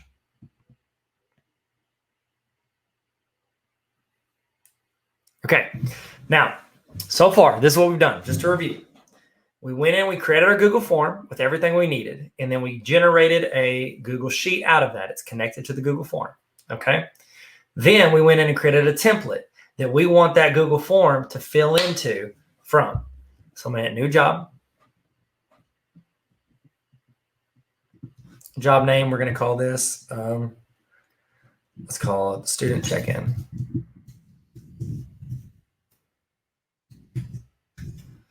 Okay. Next. Now, that's step one, you're just titling it. That doesn't really mean anything. It's just if you build like multiple autocrats. Sorry, I forgot to walk that through. Step one that I just did, let's go back. This right here is just labeling this, this autocrat job. They call it a merge job, whatever. You're labeling it so that if you build 3 or 4 merge jobs, you can sort through them. So we're going to hit next. Now we need to attach the template. So I'm going to go to my drive and I'm going to find it. Usually it does most recent. So if you just made your template, you should be able to find it. Here it is. It was second to last, daily student check-in. Hit select. Let's make sure we clicked and attached the right one. Daily student check-in template. So I'm at next. Now, here's why it's important. Earlier, I was talking about how you would copy paste exactly whatever the question was or whatever the title of the column was. And then you would paste it into, you're going to paste it into this. Or I'm sorry, you're pasting it into your template. The reason is because if you get it perfect, spaces and all, then it's going to automatically connect the autocrat to it because it can recognize it. So let's see if we had any errors. If you had any errors, you'll see like a little red tag there. But it looks like we did everything correct. You can always change it around. Let's say under your name, I wanted to fill in the parent's email. I could. You can change it up. You can choose your own adventure here, okay? Right here, this is the tab, and we're connected to this first tab. Usually it's generated to the first one. It starts at header row 1, data row 2. That's because it wants to skip the titles. And then I can make it a standard is probably what you're going to use most of the time. But you could also do a hyperlink. You can do an image. You have options. We're just going to do standard. So I'm hitting next. It's all attached. I'm checking no red errors. If there's a red error, I'm just going to go in and connect it to where it needs to be connected. Hit next. I'm going to fill in my name the file. So this is anytime you fill out the form and it goes into the sheet, it's going to generate that student check-in. Now, from here, I'm going to have it create a file from this, okay? Here's what you got to think through. How do I want the organization of my files to look? So I could go in and I could do, we could do a timestamp. I don't know if I want the timestamp. I could do the student. It's going to be the student name or timestamp. I'm thinking this is going to go into a Google folder. There'll be PDFs.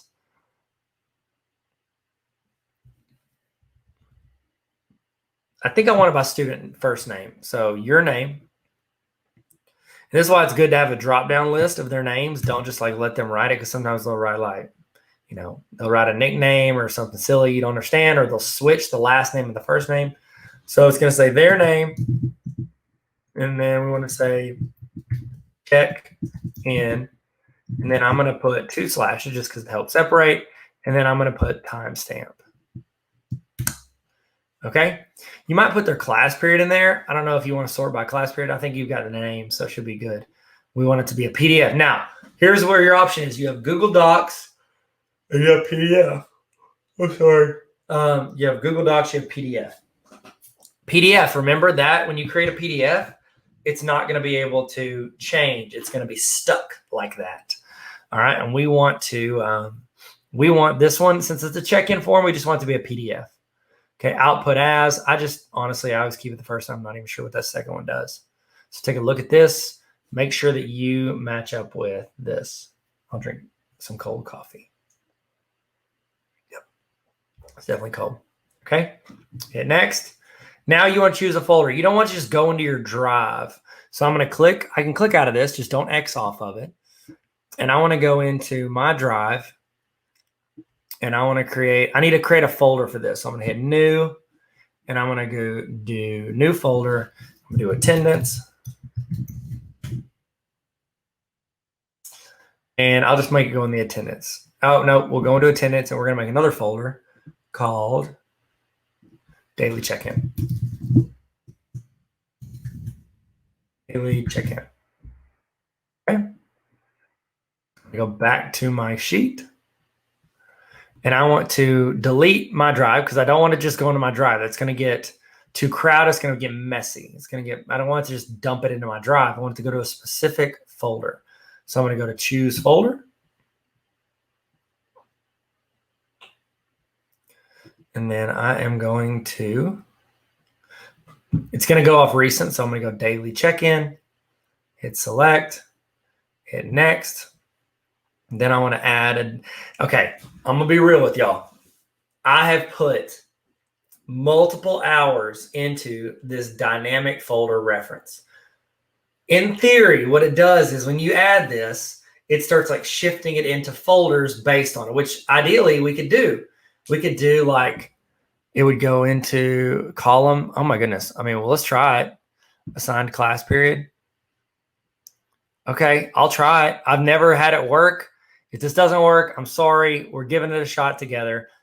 It looks like they've changed it. Used to, you had to like import like a you had to import a document or something. Let's just try this. Let's see what happens. You know what? Let's take the leap. Let's take the leap of faith. Will y'all go on this journey with me? Are y'all cool with this? Okay, we're going to do it. All right, so set the merge condition. Now, this is the criteria for what makes it go, okay? We're going to leave it blank because we want it set up to where anytime a new entry goes in, it goes. Now, where would you want to add this? Let's say you are doing discipline forms to parents and you're a principal and you have it to where the teachers fill out the form and it generates all the information into a letter, and it's a letter for the parents. As a principal, you don't want that letter to go straight from the parents with your signature on it. I'm sorry, straight from the teacher with your signature on it, straight to the parents. You don't want that. You want to be able to look over it, make sure that everything lines up. They didn't like say too much. They weren't too like, because they're the one that it happened to. So sometimes they can be upset about it and it can come out. They can be emotional in the way they use their words if, you know, they're really upset by whatever the student did. And so you want to be able to filter that, check over it. And also you're the one that assigns the discipline. And so they don't get to pick 5 days of in-school suspension, you know, because they're mad. You have to look at the handbook. You have to determine based on what the teacher said, what you think is a worthy consequence. And then you've got to assign that to the student. So I think that you are, set up for success in this. With whenever you do that, you could create a new column that's not in the Google form. It's its own column. And you could say anytime the condition is whenever that column says yes, like, or it's you filling in the discipline, which we'll do this for the discipline one. How's that? We'll do that for discipline. Okay. You fill in the discipline and whatever the outcome is, whenever that gets filled in, then it runs. So what this means is if it's blank, it'll automatically generate the doc or the PDF whenever it's input in there. If you add a condition, that means when something says a certain thing, then it generates it and sends it. We do this for our college. Whenever we have a spreadsheet with all the students, and, you know, students to go to college, they have to get in certain documents. They have to get in like their ACT scores, their high school transcript, their immunization stuff, and then, you know, any college credits they have. And so what we do is we have different emails that generate based on what that student does or doesn't have in as far as documents go. And so we can have it generate based on us saying no to one of the documents. If we type no in there, it can generate a document because it said no. Not even that it was just filled in. Sometimes it's like when you fill it in, not null, it'll generate. Other times it's, you know, it's got to be a certain word. Yes, send, you know, whatever you want. Again, we're going to leave it blank because we want this to generate every time we input it. And next, share the doc. Yes. Okay. If it didn't do this, it would just be generating the PDFs and putting them in a folder, which you could do. But I think one of the strong points of having Autocrat is that it generates an email. Okay. We want to share it as a PDF. Cool. Don't want them to reshare it. Sure. Send from a generic no reply address. If you're sending this out to a lot of people and you're afraid they're going to reply and ask you for stuff or ask you questions, you can put no at yes, I don't want it to come from me. But if not, it's going to come from your account, which allows them to reply to us. It's actually pretty good for what we're doing right here. So who do I want to send it to? I want to send it to the student. So remember, when you click on this, it automatically copies it. So hits that, paste, and then CC. Who else do I want them to send it to? I want it to go to their parents' email address. Bam. If you want to add more than one, I do this for a lot. I'll put in a comma, and then I'll put my email address. That way, every time it fills out, it sends it to you as well, which I would recommend you do. BCC is blind carbon copy, so I could put it in here and send it to somebody without anybody knowing. So, like my friend Leanne, she can't stand it. Whenever I do this, I will do Leanne.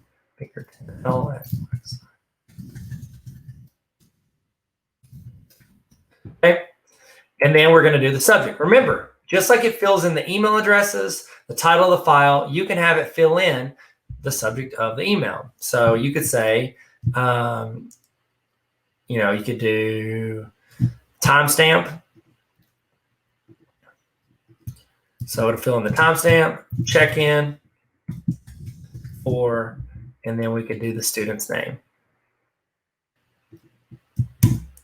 So it's going to fill in. So whenever they input, it could be like, you know, June 2nd, check-in for Tyler Tarver. And then the body of the email. I'm so glad you started your day. Here is what you said about how you feel so far. And you can do this. I'll go back to the template, and then I could just grab this stuff, and then I could paste it in here. So this, how you're feeling right now. I would change that to how you're feeling right now. Okay. And then I would just say scale of 1 to 10. On a scale of 1 to 10. Remember, because parents are going to see this too, so they don't have the context of what's happening.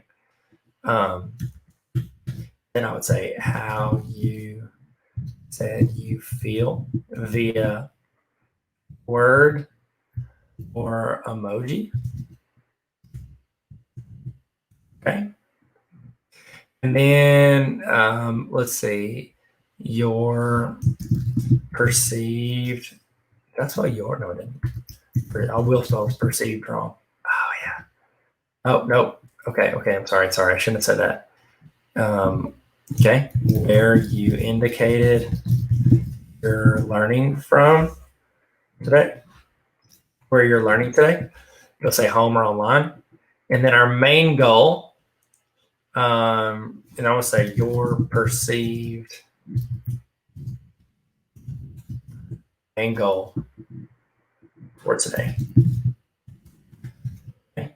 And then if I'm the teacher and I don't want to go into the PDF, I could say what you indicated you need from your teacher today. Okay, and then I'm going to put that in here, and I can get that from this. And remember, it might not make sense. Like it says, is there anything you need from me today?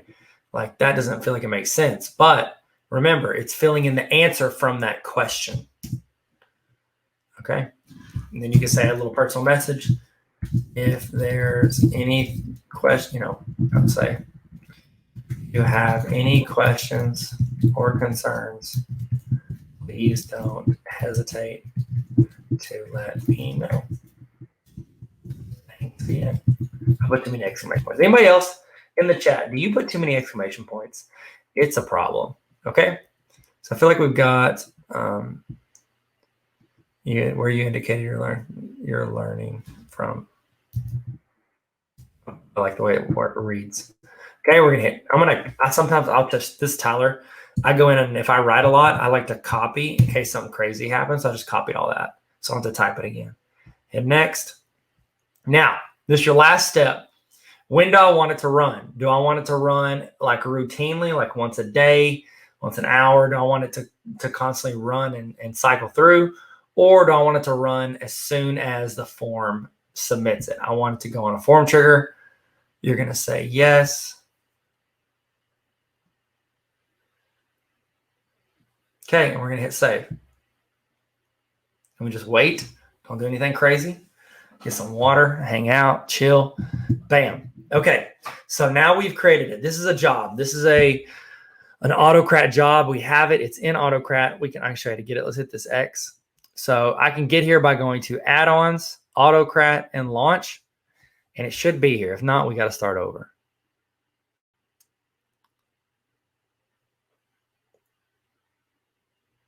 There it is. Now, if it ever gets stuck, every now and then, if I do like a really like huge Autocrat, or I've got it running like, a couple hundred times a day, what is going to happen is you're going to have to go in and hit this play button, and that's going to run the Autocrat.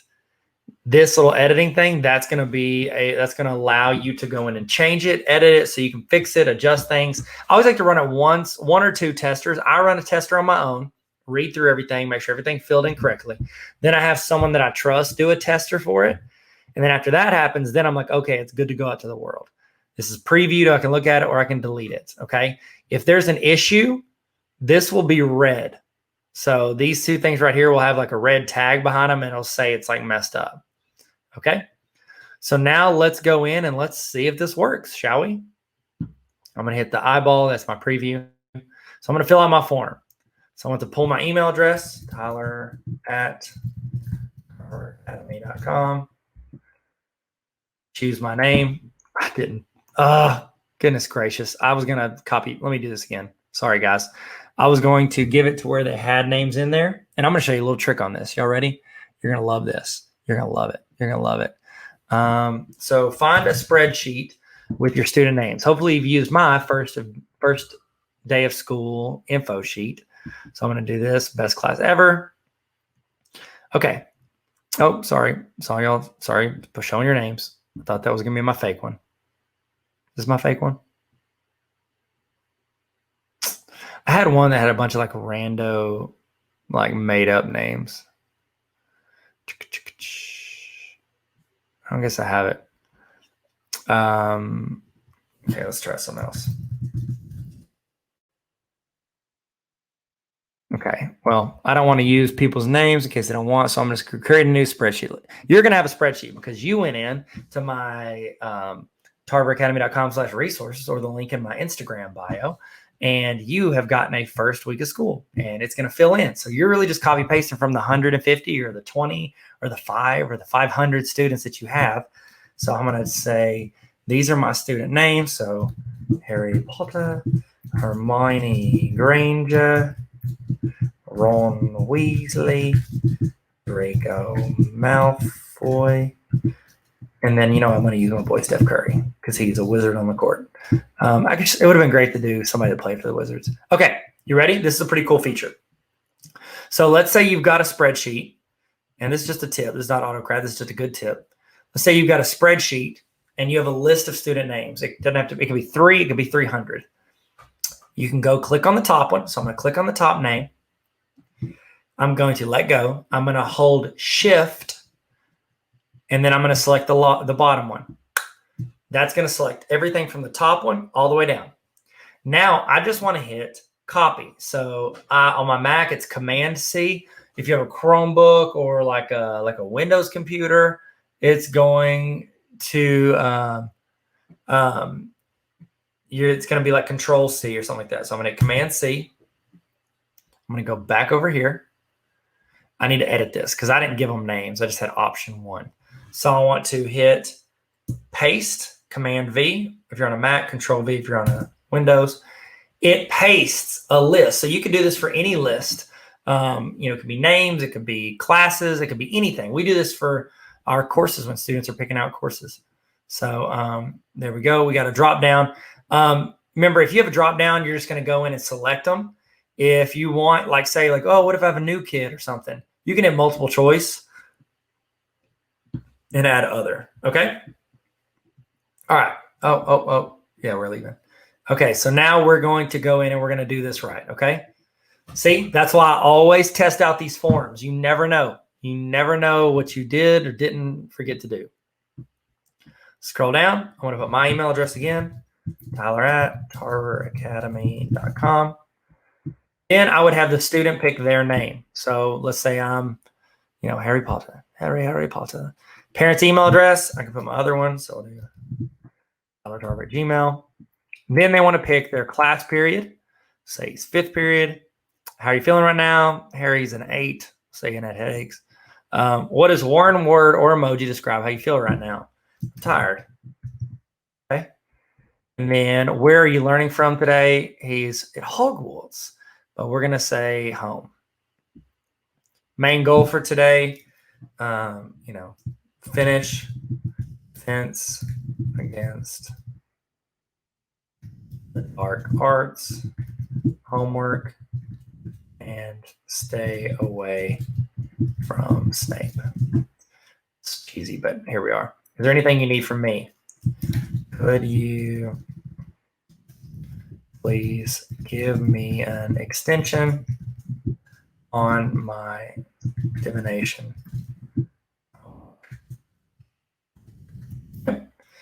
Then we hit submit.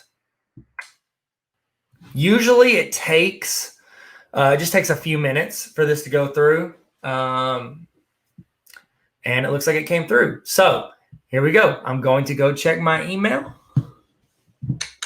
Sorry, I can't see her on my camera. And we're going to hit refresh on the page. So we're going to go and look. Here we go. So it titled the email. We wanted to do timestamp. So it did the date and the time.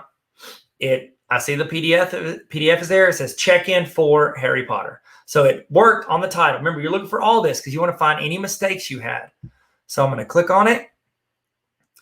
And let's see. Okay, it looks like it went to me. It went to all the stuff that we had indicated. It filled in the timestamp, said check-in for the name of the student. I'm so glad you started your day. Here is what you said about how you feel so far. How are you feeling right now on a scale of 1 to 10? I said I'm an 8. It looks like -8. I probably need to fix that. How you said you feel via word or emoji. Tired, where you indicated you're learning from today. Home, your perceived main goal for today. Finish the homework. What you indicated you need from your teacher today. Could you please give me an extension on my divination homework? If you have any questions or concern, everything filled in. Now, what I'm looking for is I'm looking for gaps. I'm looking for anything that was messed up, anything that is continuity errors, anything that is not rolling the right way on this. Okay. Then we can click on our PDF, which looks like it was attached. See, the title is the name of the student, check-in, date, filled in their name, student check-in, name Harry Potter, my email address, class period, parents' email. How are you feeling right now? I'm an 8 and I'm tired. I like how that turned out with the number and then the slash and then the description. Learning location, home, main goal, finish that homework. Needs from the teacher. Could you please give me an extension? Boom. This is now a snapshot in time. It was sent to all of them. Me as the teacher, or me as the student submitting it, me as the teacher, and the parent. Now, if you ever need to get to these, you could go to your drive, and then you could go to, I think we called it attendance. Double click on that. Daily check-in. And it should be in here. I don't see it. Well, let's hit refresh and see if we can see it. It should go into this folder. I would give it a few minutes because it's probably going to show up in there here in a little bit. But I can always get to it from here. Watch this. So whenever I filled that out, it went into, not that one. It went into this spreadsheet. So it filled everything in. Remember, it's filling all these things in from here. If I scroll over, it's going to show me these documents. So I can see, like, here's the cool thing. Whenever it creates this, say you work out of that spreadsheet a lot. Say you use it for, you're doing something for discipline or whatever. You could go in here at any time, click on it, and then go to that PDF link from here. So it keeps it in the spreadsheet. It's almost like it creates a new column and then attaches these documents in there. I used to use this to run for teachers to choose their PD for the summer. And I could go in, I could sort by building, and then I could copy paste, and I could go in and look at any of their stuff. I didn't have to search my email for all the documents. I'd have to go into Google Drive, which that's kind of wigging me out that it isn't in there yet. I'm going to look. Okay, let's check one more time. Man, where you at, little buddy? Did y'all see me select it wrong in there? Maybe I did. Maybe I put it in the wrong folder. Okay, let's go to this. Let's see if it's in recent. Recent.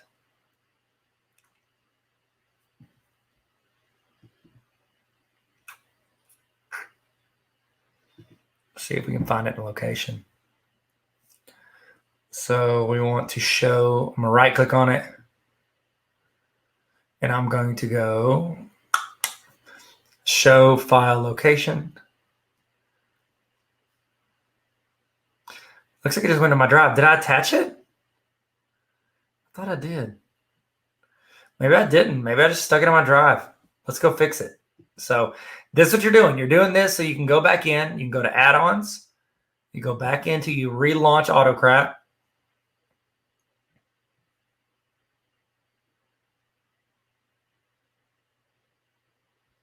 You go to edit. I'm just going to hit next. See, I've got it under daily check-in. It's so weird that it didn't go there. Let's try one more time. Maybe it's waiting to go there. I just feel like it's weird. I've never seen the issue with this. But it's in your drive, so it's like you have it. And we have a quick way to get to it through the sheet.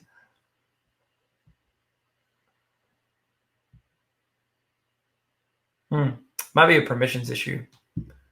We'll have to check. Okay, sweet. I'm going to reattach it just in case. I'm going to hit choose folder.